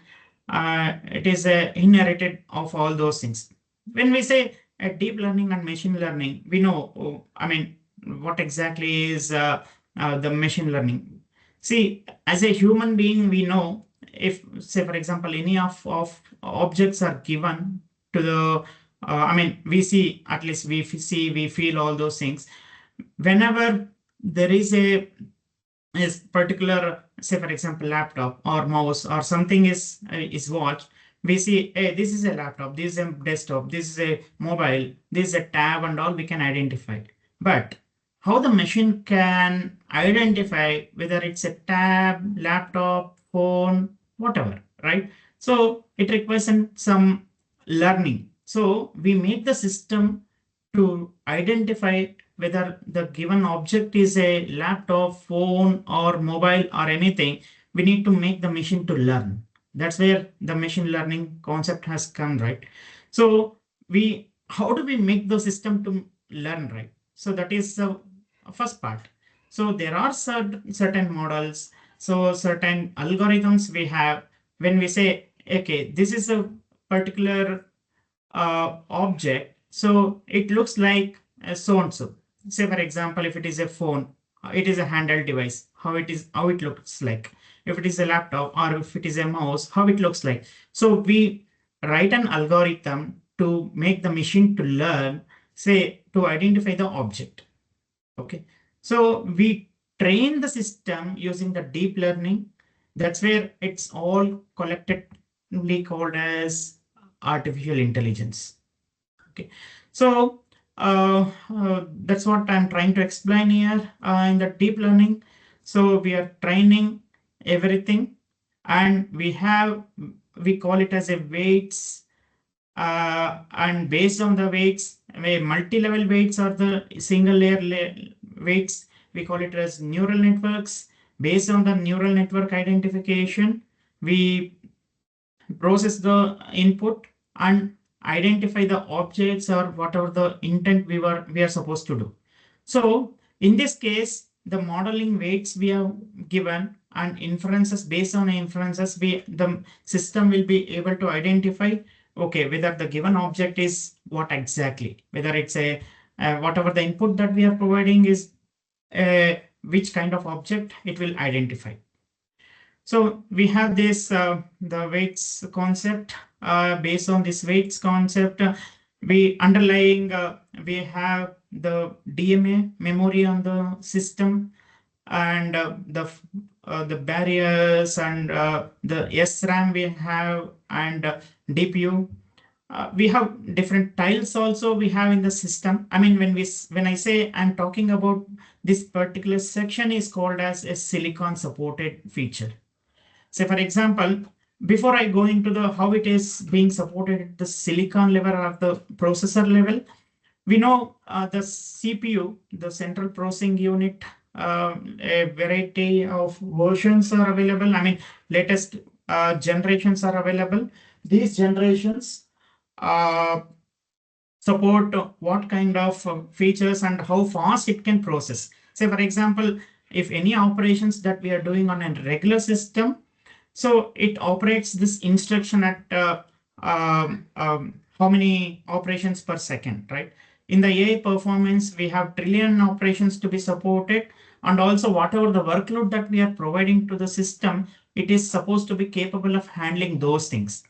So those features are supposed to be given in the system, I mean in the silicon, which helps us to process the required operation at a very faster speed, and whatever the output that we are expecting, it is supposed to come as is. So that's where I'm going to talk on, not on the concepts basics. I will be talking on the industry level information, what it is being supported.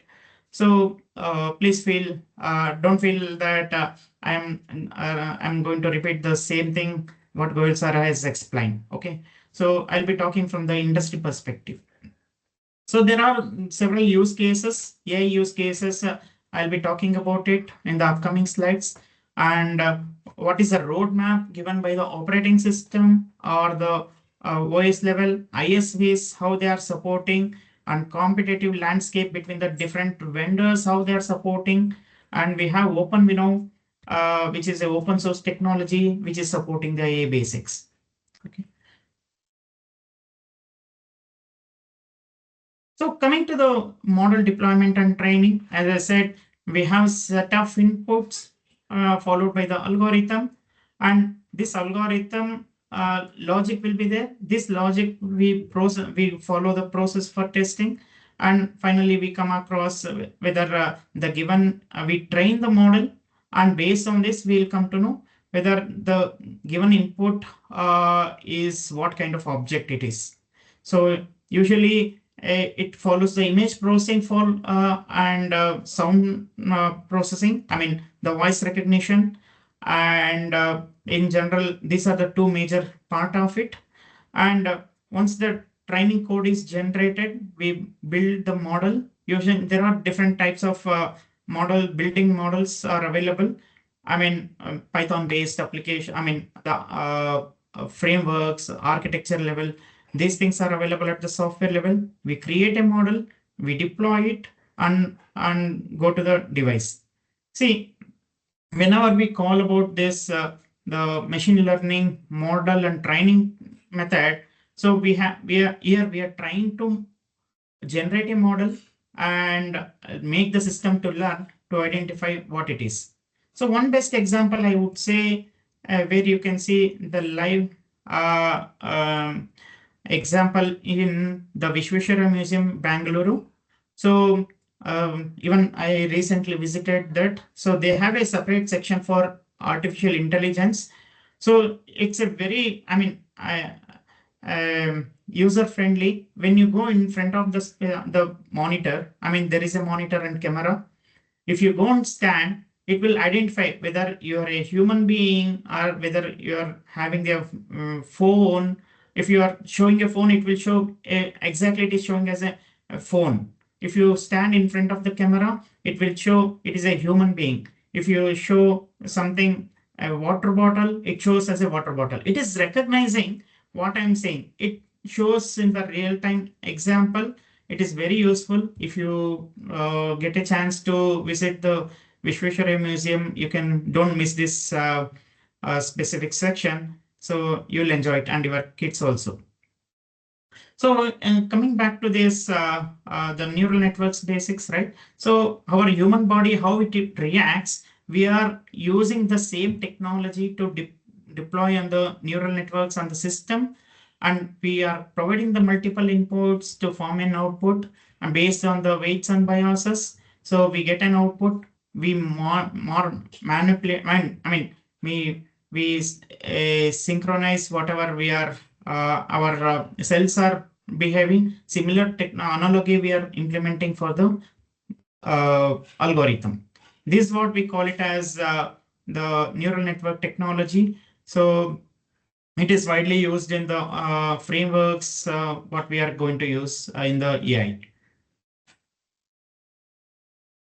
Okay, coming to the NPU experiences, I would say, so as I said, we have three different kinds of silicon support. One is the CPU, one is the NPU or VPU, we call it as neural processing unit or the visual processing unit, and GPU. GPU is nothing but the graphics processing unit. So all three constitute to support a very good experience, very good experience in the area of AI. So all these units, I would say it is a unit of processor, the CPU, GPU, and NPU, which supports each other and make the system more robust. And also your application will run very fast with these unit supports. So in this case, as I said, the examples here, collaborating and streaming, like that may be what we are using, the Teams. So you may be seeing my background is different, where I'm sitting. It is taking exactly my face recognition. So these are all because of the AI technology. Maybe it may be Google Meet, or it may be a Zoom or XSplit. So all these things are supporting from the NPU perspective. And content creation, we use the Adobe Cyberlink or Magix, whatever the content creation applications. And operating system level, Windows 11 supports the AI technology. So one best example feature you would have heard about the Copilot. Copilot is one of the AI application which is supported by the Windows. And even Office 365 supports AI assistants. What are the help that you are require? It is supporting by the Office assistant. And security. I mean, there are multiple vendors who are supporting the security for the AI. As I said, the roadmap, the Studio Effects, it is the trillion operations per second by the Studio Effects by the Microsoft initial days, and then it is increased to 5 PTOPs, and then the target is to 5 to 50 PTOPs. The performance trillions operations per second. So as I said, I mean, example is the Copilot. So here what is happening, this Microsoft operating system will support your feature for the AI. It is based on the application level. So if your operating system is supporting whatever the Copilot feature, it helps to implement your AI ISVs. I would say ISV is nothing but the independent software vendors to write their application as well. So I was talking about VPU, GPU, and CPU. So workload is distributed across the CPU, GPU, and VPU. When it is the workload is distributed across the three different tiles, I mean 3 different units, you will see a different performance levels. See, whenever I want to talk about whenever I'm using the VPU, so that is we interchangeably we call it as NPU also. So whenever you see the graph here, but if it is a discrete graphics, it is a linear curve. And if it is a CPU, it is a fastest response, but it can't accommodate the huge load on CPU. Whenever there is a huge load on CPU, you tend to see the system performance will go down. Instead of this, what we do, so we deviate our load on the GPU if it is a image processing related, and if it is a AI related, we divert towards the VPU. So in this way, the system, your system is still behaving very fast, and your processing applications run at a very effectively and efficiently. So this is where we need to understand how we can make use of the different units in the silicon or the processors, so that your applications on the AI works very well. So I'm talking on the specifically on the processing unit specifically, just to make sure what are the real-time examples now we have in the silicon. So hope you have heard about Arrow Lake, which is a Gen 13, Gen 14 silicon, as well as the Lunar Lake, which is a recently launched product from Intel, which is having the AI support on this. And if you see how fast the processing unit is being supported by AI, is very awesome, and it is very brainstorm. I mean, a very effective one. So in this way, the latest, apart from the software and the applications and the algorithms, the silicon, if it is supporting at the lower level, so your performance of the system will be boosted. So I'll talk about it few more underlying hardware, how it behaves and how they interact. Before that, I would like to talk about on the competition. We have different competitors like Qualcomm, AMD, Apple, Nvidia, and Intel. So specifically, if I want to talk about any of these things, the Qualcomm is a mobile processor, usually the Snapdragon, which is a very well-known processor in the mobile technology. If you take any phone, MediaTek and Snapdragon are more ARM-based silicons also available. But out of this, the Snapdragon Gen 3, 8CX Gen 3 provides the AI 29 plus tops trillion operations per second, very powerful one. So out of this, it supports the product like if you see the example, Microsoft Surface Pro 9, which is released, is supporting by the Qualcomm. And say for example, MEP is nothing but the Microsoft enabled application. I'll talk about it in the next slide. And AMD, which is a Ryzen, is a silicon which is more effective. And from the Apple, we have the M1 chip, which is a 16-core neural engine which has, and it supports up to 11 tops.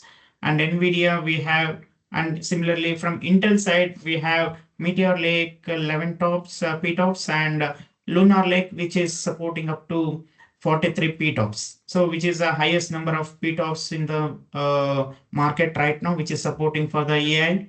So it is giving very good performance and very good power and performance also. Whenever we talk about any of these competitions, we not only look for the feature which is available on the silicon or the processor.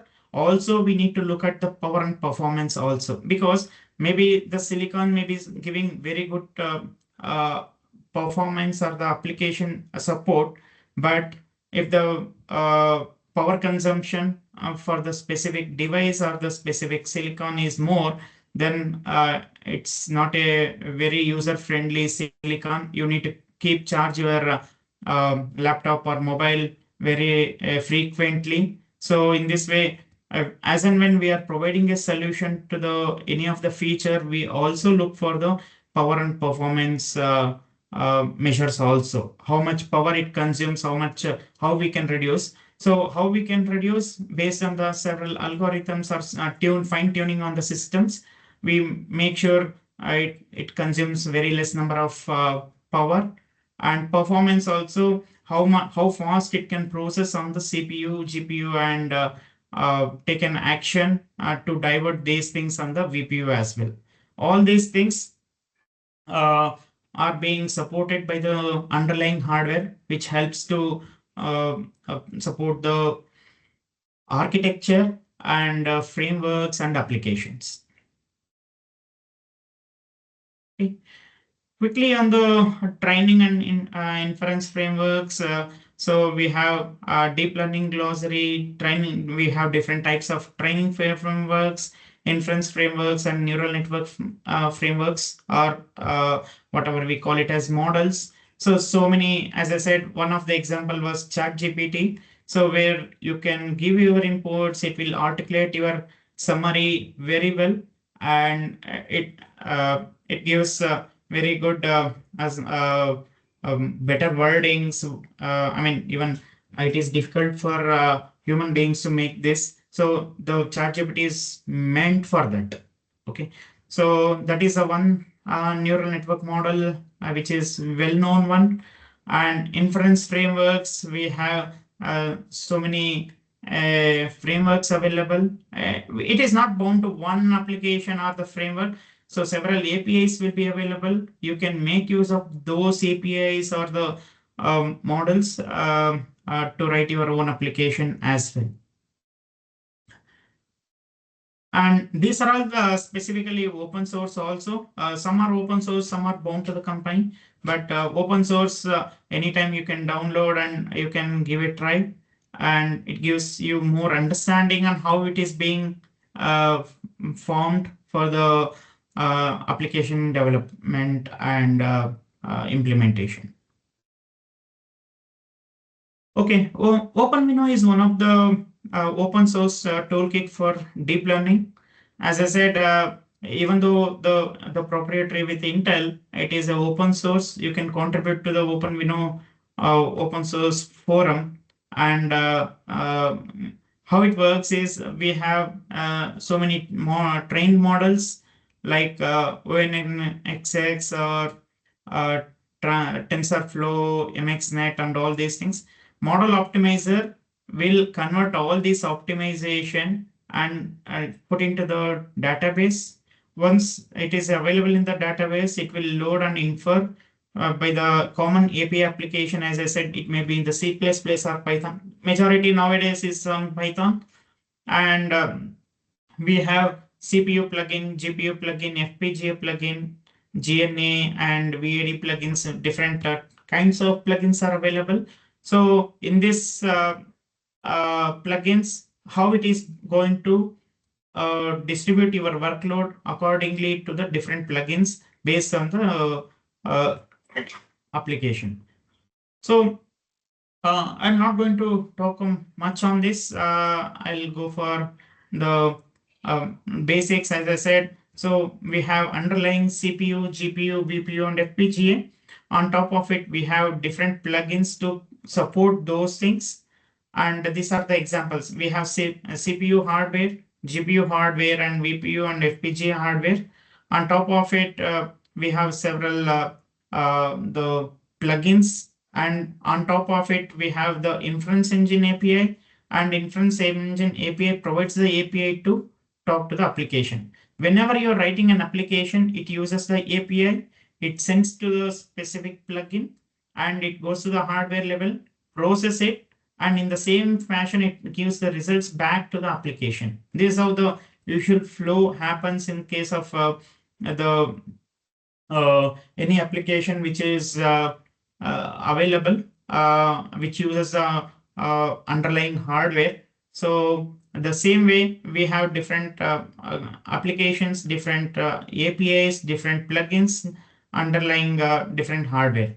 So as I said, so these things will, if it is able to support all this, the required operations at a certain speed, so your system performance and the overall power and performance, everything will be good for your system, and it helps for the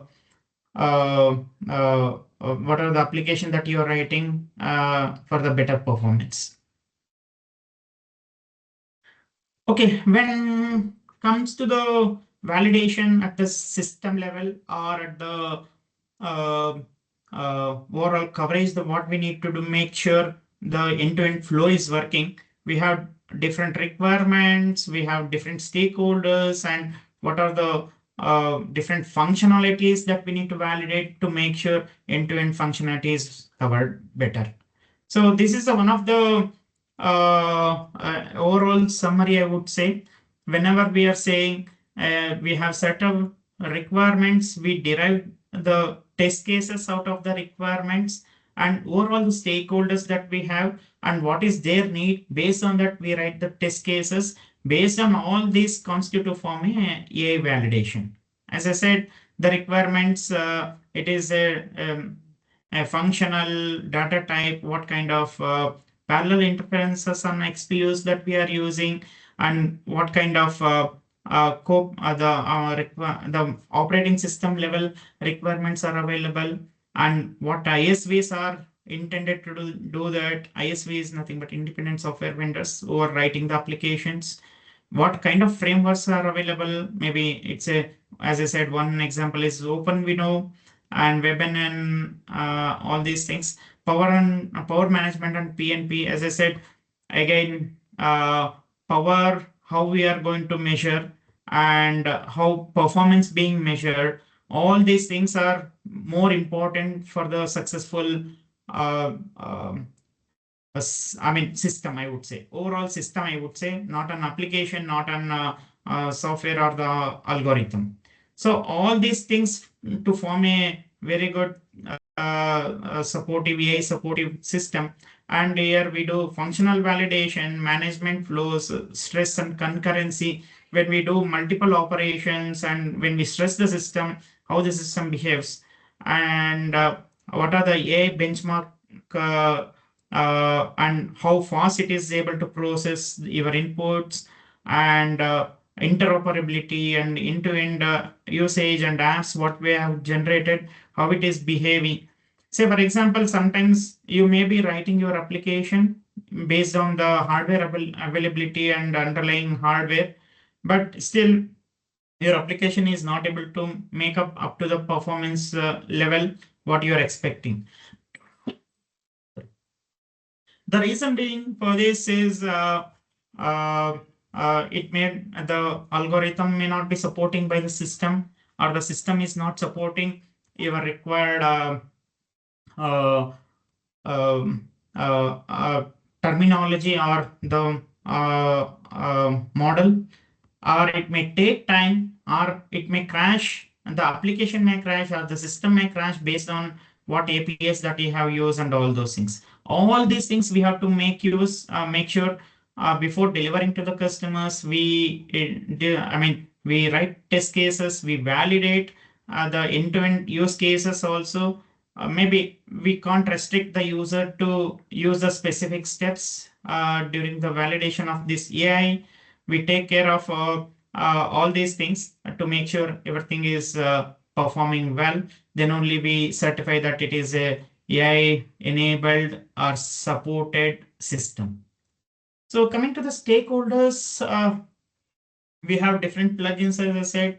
Customers have their own plans or applications, how they are making the applications, and ISV enablement, if they are writing their own application by the different end users, how it behaves. All these things takes part into the stakeholders. Considering all this information only, we go for the justification, or we say the system is validated at the end user level. So one of the example from the Teams or the video application, which is Microsoft Effects Package MEP. If you see the background is blurred or portrait blur, so you will be able to see the front facing of the human being who is talking to the and the audience, and auto framing, without framing, or with framing. If you see, the background is completely visible, and also it is not only focused on the face of the presenter. So these are all the features supported by the image processing, and it is given by the Microsoft. So in this Microsoft Effects package, you will see all these options are available. Even Teams, as I said, the Meet, Google Meet, all these things are now started supporting the these features anyway. So this is one of the AI feature. And I would like to talk about I'm not going to go in depth of these specific apps, but I would like to give just a high level intro to the creator, video collaboration, streaming, web application, benchmark, and OEMs. So the different applications for the creator, different applications for the video collaboration, and different applications for the streaming. So we're all going to support or use different ways of the application usage by GPU, CPU, sometimes only GPU, only CPU, sometimes all three, GPU, CPU, and VPU will be taken care. So, based on the usage, based on the application it is using. So, what kind of the processor unit is required for this specific application depends on that. All applications will not use all three units. All applications will not use only CPU. Okay. So it depends on the kind of application that you are writing, and what it is, the feature is supported by the application. Depends on that. You take care of it will be routed to the specific underlying hardware. Only CPU, GPU, or VPU. It will based on these applications. So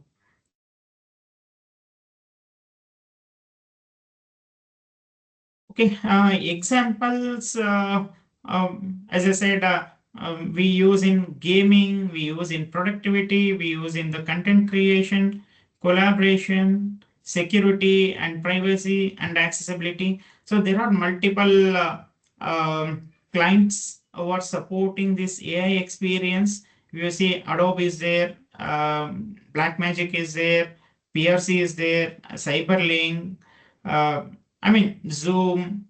These are all the XSplit. These are the famous, well-known applications with our day-to-day life that we are using.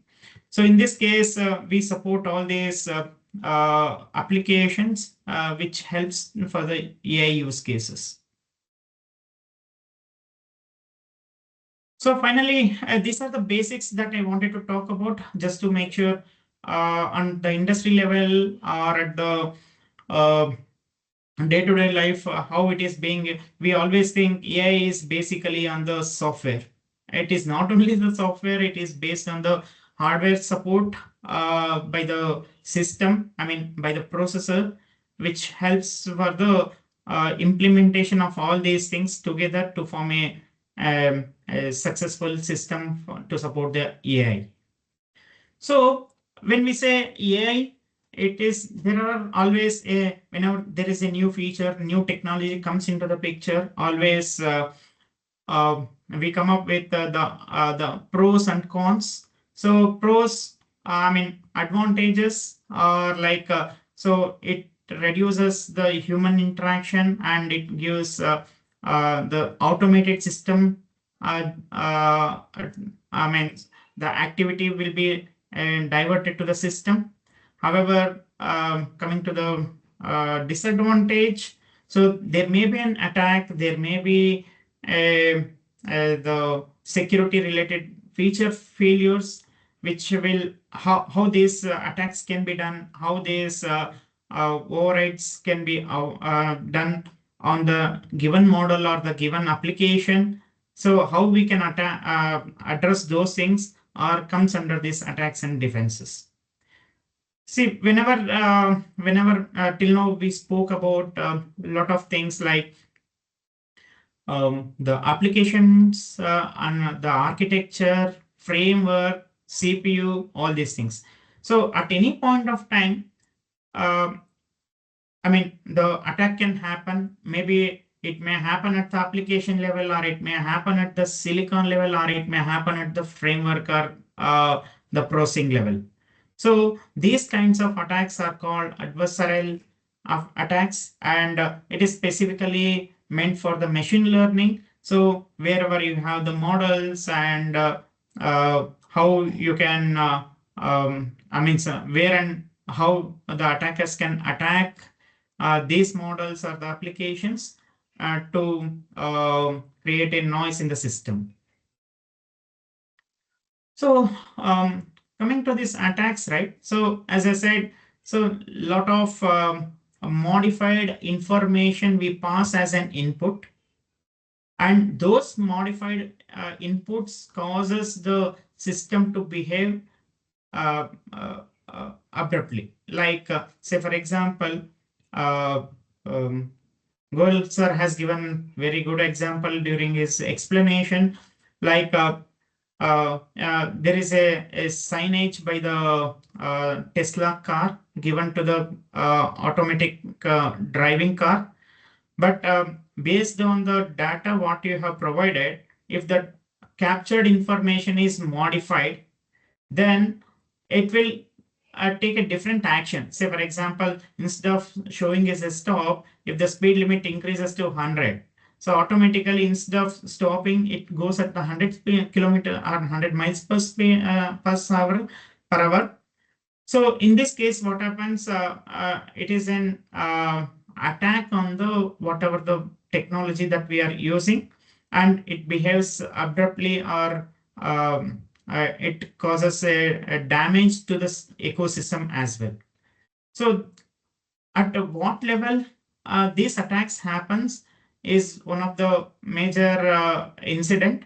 Say for example, another example I would say, say for example, if you're as I said in the beginning of the presentation, I said if you show a phone or if you show a water bottle, the system was showing the specific identification of the object. Say, for example, if there are certain algorithms or some frames that you have that you're passing, if you change a few pixels or few content on the buffer of these particular images, so it takes a different variations and those things, and then it causes a damage to your application. Say, for example, as a human being, I would say it is my mind is set to say specifically the given object to identify whether it's a mouse or is it a monitor or is it a laptop or a computer, or it may be mouse, the tab or mobile phone. But for the system, we need to train them. We need to train the system in such a way that, okay, if you see this particular object, you need to identify this object as a laptop, mouse, or it may be tab or phone, whatever, right? So if it is failing to do so, our algorithm is not working properly. So it is one way. The other way is when the attackers try to attack this the frames, specifically in the image browsing context I'm talking. So it can say the given content is not a phone, it is a tab, or given content is not a phone, it is a book. So then our identification on the algorithm, whatever we have used, goes wrong, and it gives a wrong result to the end user. So in this case, we have different types of attacks specifically which are listed below. One is white box attack, black box attack, evasion, poisoning, model extraction, and Trojan. So in case of white box attack, the attacker have all the information related to the model, and he knows very well of the architectures, what are the trained data it has been applied, what are the weights it has been applied, everything he has the content. Like, say, for example, if I'm a developer, I know the entire information what I'm developing. So in that case, I write a negative test case to check whether the required model is having all this information. When I tune it, how it behaves. Okay, but attackers sometimes will get an access to all this information, who is not a developer, but is an attacker who is from the outside, but somehow he gains the access to all this architecture, training models, all these things, and they will write in code to override those things and give the different results to the end user. So whenever we say white box, everything is available for you. You don't have anything hidden.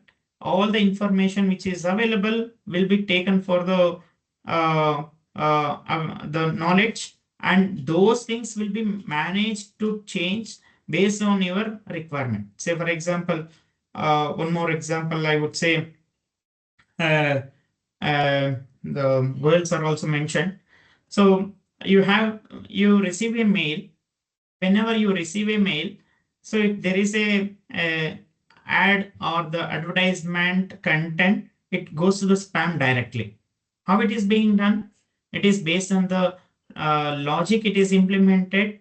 So say, for example, a request for a money, or so buy a plot, or advertisement, any real estate information which is coming to your email, it directly go to the spam. But in case of the attackers, what they will do, if they know the knowledge, I mean the model, training model, and all these things, they will say, instead of writing a money, they will write MO, instead of MO, they will write M0 anyway. Then the system will fail to identify this is a spam email. It will come to your inbox. So they know you are using this specific keyword to identify an email, and you move your email to the spam section instead of go to the inbox. So if they want to you want to read that specific email and to go to the inbox, So they will use some different keywords or different ways of representation of the content. Then it comes to your inbox and you will see a the attackers are trying to access your system, or it is given, I mean, your logic, whatever it is written behind will be overridden and you'll get into the inbox. So similarly, whenever the white box attacks are happening, they have all the information, like fast gradient sign method is one of the example, and projected gradient descent also in another example.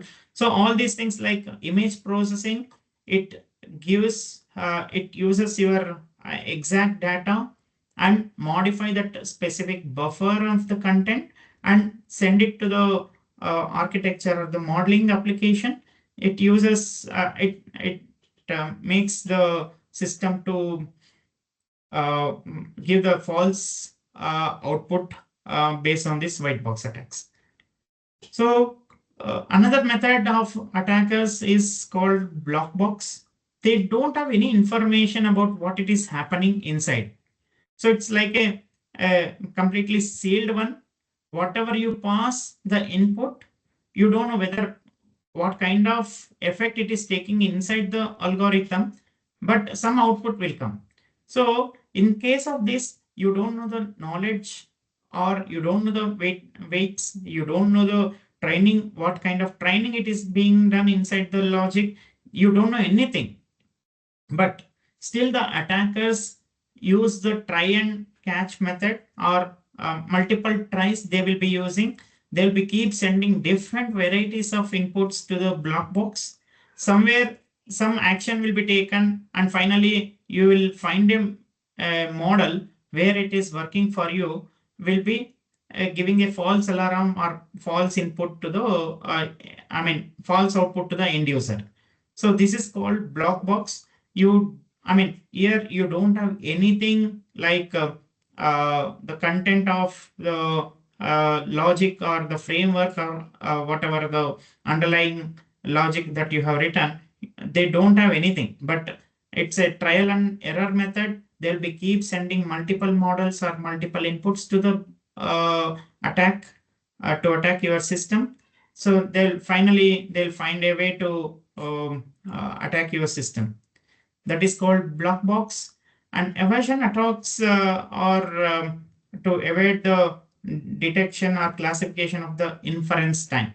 Say, for example, if you have an image of a dog or of a human being, so little more different varieties of content or the different pixel they will change on the image. So the final output will be different during the inference time, and you see whatever the expected output is not coming. So they wanted the image to be attacked by this method during the inference time. We call it as evasion. Poisoning, the attackers will manipulate the training data and introduce the vulnerabilities. See, there are different varieties of the frameworks and architecture. So based on the frameworks and architecture, one or the other way, the vulnerability will be available in the specific model. So they utilize those vulnerabilities and make sure those being encached by using this poisoning. So poisoning is nothing but make the image, or in case of image recognition, make that specific image unwanted or the unwanted image to the end user, but required by the attackers. So those things will be called as poisoning. Model extraction, still the functional copy of the modeling and modify accordingly based on the need of the attackers. As I said, one example, your email, you're finding for a specific keyword. They find that you're using a keyword called money, and they manipulate that money word by M0 NEY and introduce into your system. So you will not find that why such emails are coming to your inbox rather than going to the spam. So they are extracting your model to attack your system and make sure those things are diverted to the different folders when you receive an email. So all these kinds of attacks attackers will be looking for, because the system is supporting such a vulnerability. So because of those things, and it's a machine learning, however we train the system, it behaves like that. So that's called the attacking. And Trojan or backdoor attacks. Sometimes during the training itself, the actual model is tuned for the different behavior. Then it's at the back end. I mean, in the backdoor itself, you're applying all your changes and make sure the attackers are changing the models. This is called backdoor attack. And coming to some of the real-time examples, we spoke of already the examples, real-time examples. As I said, one is the image recognition, spam detection, and voice commands. Say, for example, in case of image recognition, we have taken multiple examples. We talk about it. And spam also we have spoke about it. And the voice commands, say for example, you have a Siri or OK Google, whatever the Amazon features that we have on the Google Mini and all. So play music. Instead of this, if you tune your word and identify a different word altogether, it will start play something different. Say for example, instead of play music, whenever you say play music, it may not play music instead of system. So these are the different areas in general. In the real world, we see the problem, the image processing, voice recognition, and spam detection.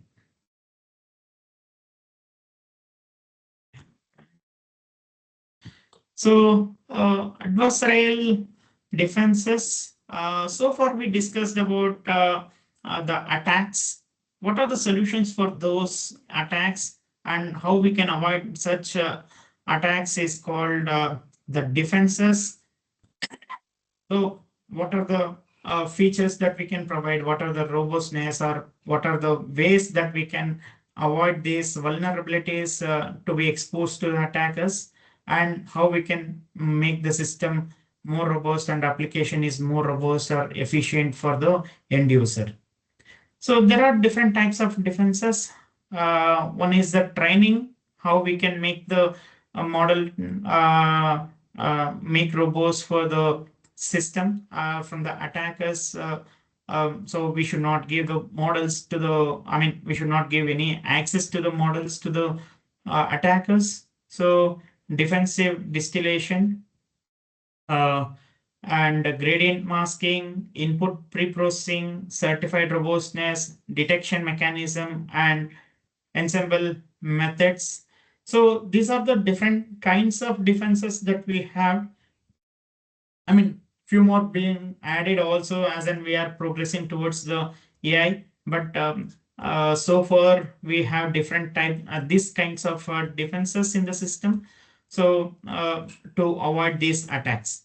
So for example, if we are using a multiple models or the diverse architectures to reduce susceptibility. Say for example, if you have a different mechanism, or if you write your own algorithm on top of the framework, so to avoid the attack, so it's called as ensemble methods. Say for example, if you are writing multiple algorithms on top of the framework, right? Say for example, you are writing your own application, but before inference or the before processing the given input data, we're writing one more layer of application. I mean, uh,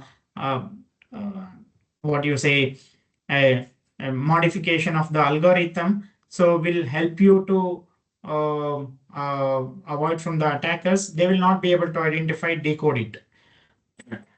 So in this case, you will be, I mean, attackers will have a tough challenge to decode your model.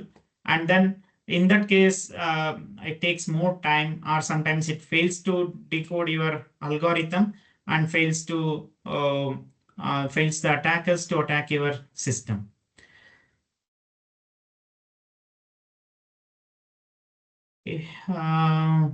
And real-time examples, again, how we can take the defenses. So one is the analogy of a particular object. How we recognize by the human and how we make the system to identify this is a specific object. How those things we need to train the different models by the application. Say, for example, we should not rely on the specific object, say on the different orientation. Say, for example, here I would like to give one real-time examples nowadays. In most of the organizations and most of the institutions, now earlier it's only the thumb to take the attendance. Now it is a face recognition. So in this face recognition also, if you show the different, the same face every time, it will ask for the different orientation of the face to capture that you are the right person who is signing up for the duty, right? So, I mean, it is one of the best example, and real-time example have seen also. Every time it asks for you turn right, turn left, raise your head, and all those things. It will give instructions based on the movement of your face. It will identify that you're the right person who is attending the job. So instead of only relying on the thumb impression or fingerprint technology, it also takes the image, the live example or the live image from you, and compare it against the database which is available based on the orientations. So it is training the system that you don't always look for a specific orientation. Change the orientation, take the example, I mean, compare with the existing database models, and if it is matching, then only you accept it for the further processing. So this is the one example. And cleaning the input.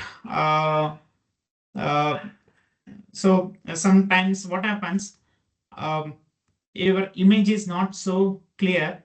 So you need to clear up your the image by removing the distortions on the images, so that it is more clear for the identification by the architect, the framework, so that whatever the specific image that you are providing is correct or not. Say, for example, when you take an photocopy of an image, you see a lot of distortions, and when you scan the same thing, the system will fail to identify whatever the object that you have captured is correct or not. So in this case, maybe because of the photocopy process is not correct, or it has some dust or different the impressions are left out, which are causing to which fails to identify the required object is correct or not. So we need to clean up all these things so that the models are being trained by the system very effectively. So it will identify the given information or given object is correct for the further processing by the later point of the use. And using multiple experts. So say, for example, I mean, it is very well clearly given. So, say for example, if you show a particular object to multiple variety of the people, if they are all saying the same image is a specific object, say for example book, if you're showing a book to the multiple people and if they identify all the stakeholders or the end users, they are saying it's a book, then it's confirmed one, it's a correct application, I mean the correct model. But somebody says, hey, this is not a book, this is a tab, then there is a problem with the algorithm. So we need to take multiple what do you say, multiple inputs from the different end users to make sure whatever the formula or whatever the model that you're generating are exactly looking like what you are supposed to present or to use as a model. So in this case, you take a multiple feedback. Based on the multiple feedback, you make sure so the given object is correct. So by using all these things, we can avoid these defenses, I mean attacks also.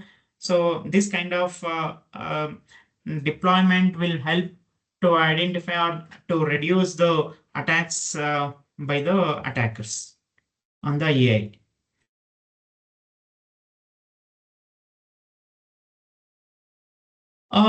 Okay. Next one is on the challenges in the adversarial defenses. One is the trade-off. Another one is the adaptive attacks and generalization. So in case of trade-offs, so module accuracy will decrease. I mean, whenever we increase the robustness, automatically the model accuracy will reduce. But we need to make sure how effectively we are using these defenses to avoid the attackers, and how much robustness that we are providing, and how we can make sure these attacks are avoided by using the different methodology or different methods of the defenses that we are using. So that is the one. Next one is the adaptive attacks. Attackers can adapt the defense and creating arms race. So ongoing arms race.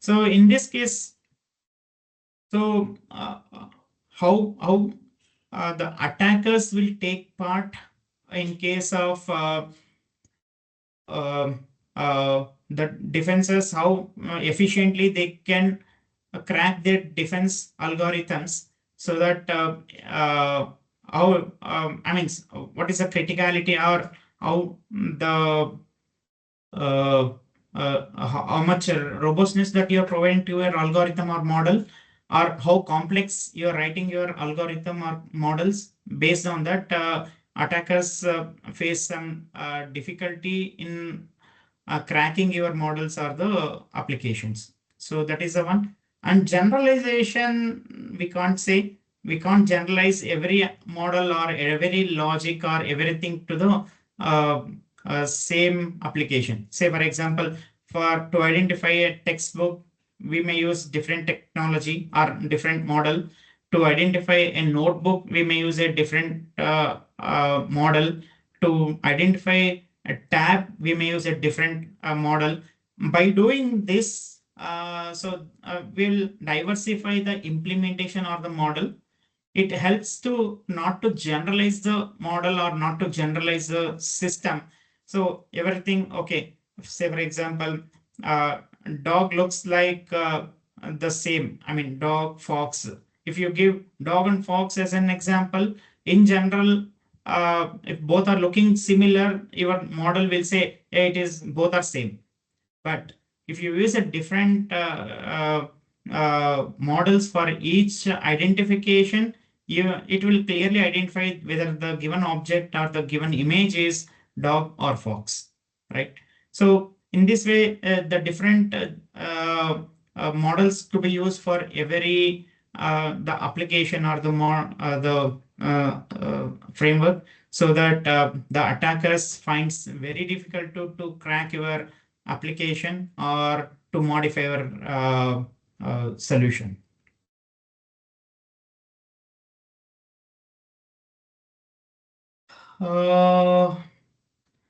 Okay, this is one of the practical example that I have quoted here. It's based on the facial recognition system, and say for example, adversarial attack. It says about, say for example, if you are wearing if your face is not if your face is available, and when you modify your face with a goggles, and it looks little different, but in case of this attack, the attackers will use a different face altogether and put the goggles and make sure both are looking similar. This is the one face recognition. As I said, the live examples also a few minutes ago on the attendance system in the institutions or in the corporate offices. The thumb, along with the thumb impression, they take a different orientation of the faces to make sure you're the right person, and it is an actual image that is captured by the system. So the same example here, we are talking about it. Verification, we need to take not only the face recognition, along with the face recognition, take a thumb impression, or it may be a different way, other way of authentication, or a password or something like that, to make sure you're the right person who are logged in. See, it is a multi-level identification implementation. In this case, what happens? You tend to use your system to make sure you're the right person, and authenticated by the, maybe it may be a signature, or it may be a thumb impression, or it may be a passcode, or it may be the other way of identification. When you combine these two things, it is very hard for the attackers to attack the system and make the false input given by the attackers, and the system will not identify the given object is correct one. So in this way, we go for multi-level or multiple level of security, so that we can avoid these attackers attacking your system. That's the way of implementation for the adversarial defenses. So that concludes my presentation. We have still, okay, we have still more time. So any questions, concerns from the team?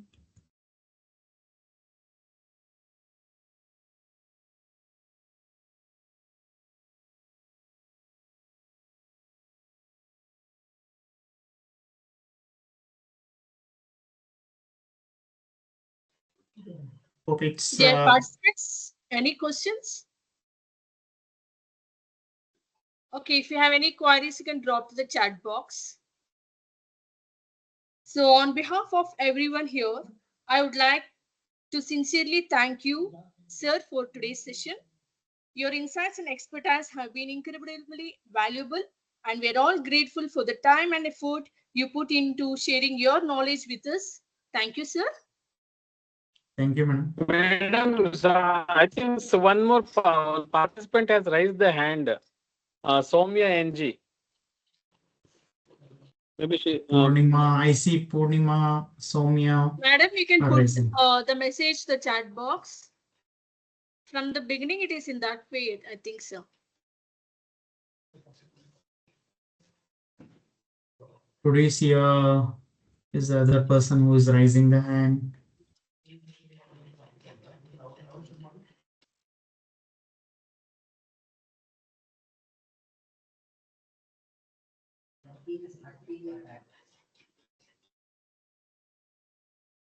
Is there any questions are there in the chat box, ma'am? In the chat box, there is one question. What is active attack they have put?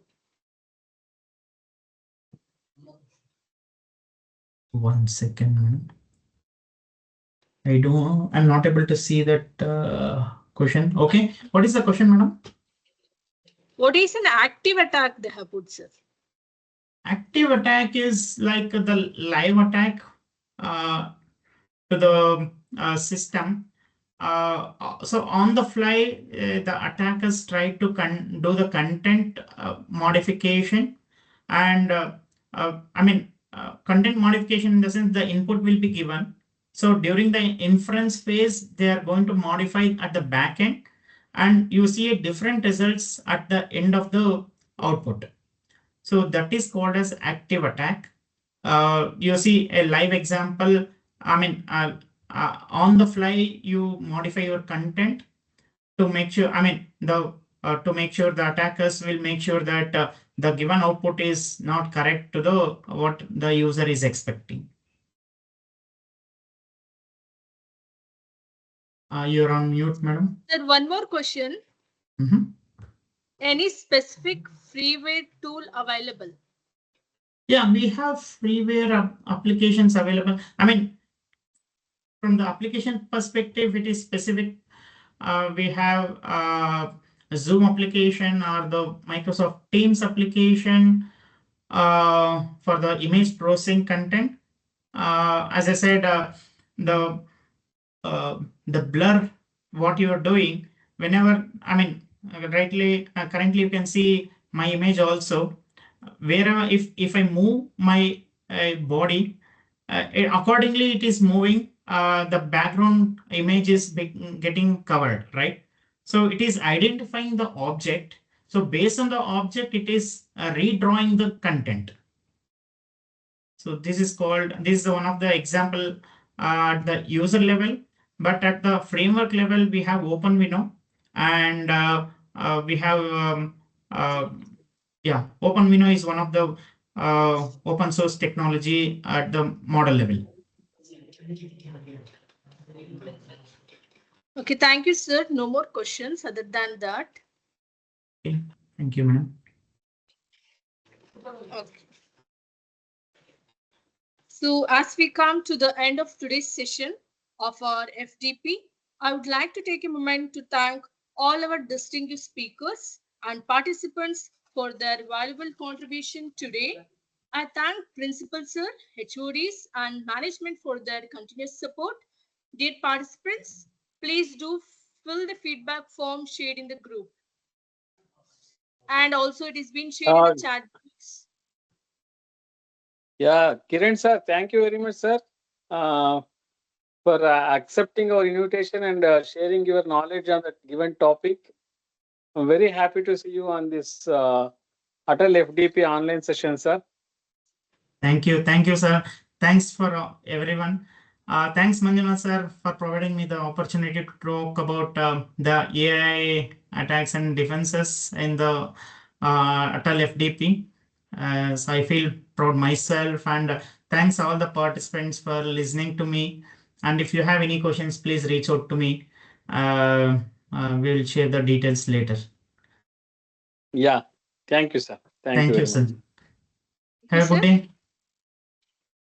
So dear participants, please do fill the feedback form. It is shared in the group as well as the chat box. So we look forward to having you all back tomorrow as we continue this journey of growth and learning together. Thank you. Thank you one and all. Thank you. Thank you. Jai Shri Gurudev. Thank you.